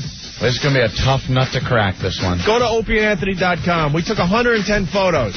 We got 5 of the best ones up on OpieandAnthony.com right now. The rest of the photos have been handed off to Steve from FoundryMusic.com. I highly recommend, Steve, that you put every single picture up on FoundryMusic.com tonight. Who's beating her? Who's beating her? No one I see on the contest yet. You can still qualify, ladies. You just show up at the radio station that we broadcast on. And they will take your WOW pictures. They'll send them off to us. We'll put them up on OpieandAnthony.com. Eventually, the voting will be in the listeners' hands. And one lady's going to walk away with $5,000 courtesy of RisqueVideo.com. RisQue video.com. RisqueVideo.com. Can you get her pictures up? Yeah, look at this one. They're ridiculous. You know what's good about, especially in a WOW contest like that? This girl has some, she got some body to her, you know what I mean? Yeah. Like, she's not a rail, but she's perfectly proportioned. She's one of those big Nordic women. Not big, but one of those Nordic women. Very well put together, as they say. Yeah, she's beautiful. I hear there's a couple more contestants up, too, from Chicago. Yeah. No one has seen them because we're too busy looking at Corinne's pictures. Oh, is there one from Chicago, too? Let's go to Chicago. Real fast. Oh, you went too far. Oh, no. Oh, boy. I went too far. Oh, boy. I give props to Chicago, though. I think they got 3 or 4 girls in the contest. Yeah? Already. This is right. This was the one where Rick was telling her, now just take the top off slowly. All right, look at me. That is a good one. The site is just getting slammed, so I guess we'll have to check out the Chicago pictures after the show. Wow, you can almost see right through the undergarment. Yeah, Rick. Look at that. Rick did a great job of these photos. Oh, look. Hold on, Rick. What? I said I got those off. If you look at picture number 3 when she's standing up against the wall. Mm-hmm. Oh, my God. All right, way to go, Chicago. Number 2. I didn't know Chris Farley had a sister. Stop it. Holy Christ. That was a Chicago reference.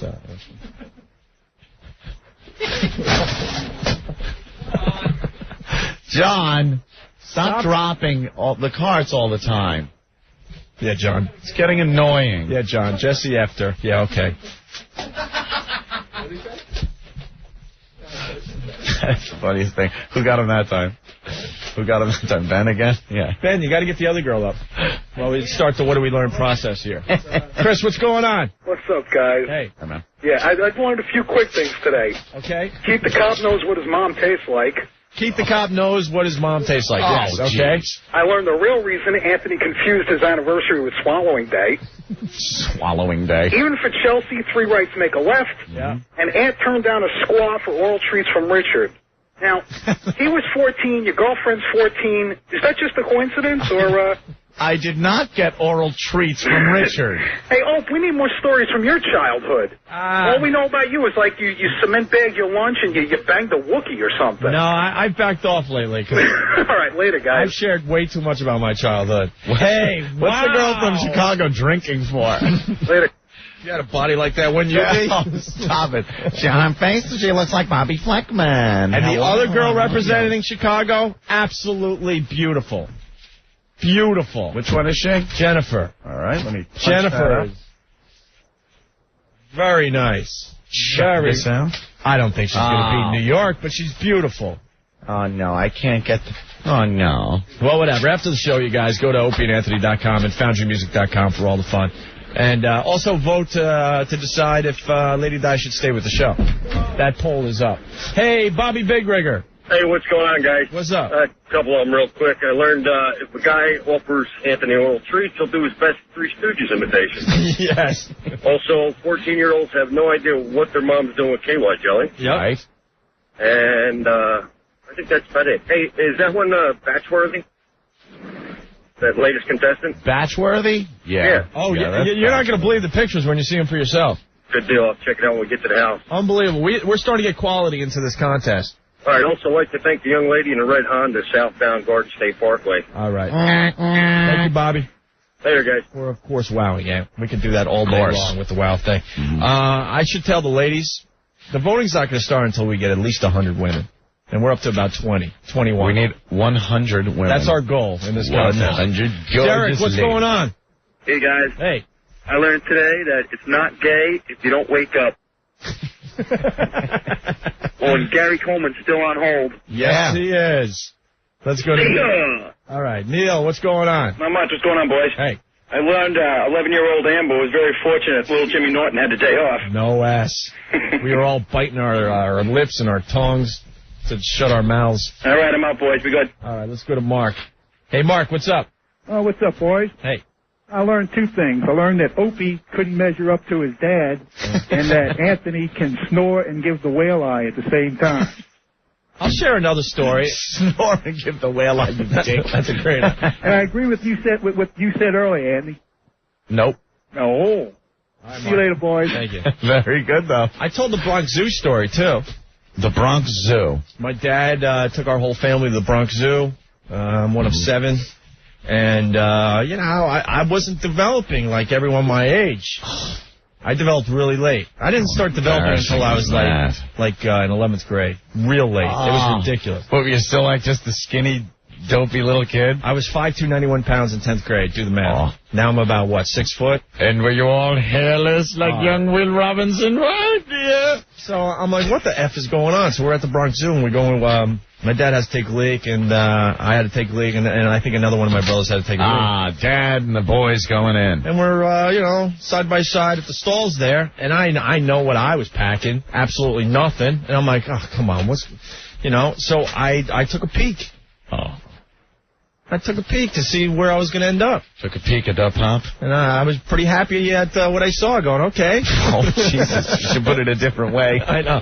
But I was pretty happy about what I saw. I'm like, okay, I got this, but it looks like I'm going to have that eventually. Did you go, do you want up? Hey, man, it's my dad. Relax. It's not gay, because it's my dad. I just wanted to, trying to see what the genes are going to It was a sneak preview. All right. I'm going to go from this to that. All right. Very nice. I hope that made sense. John from Buffalo, I learned that if you find a tape marked Miami Vice, don't put it in.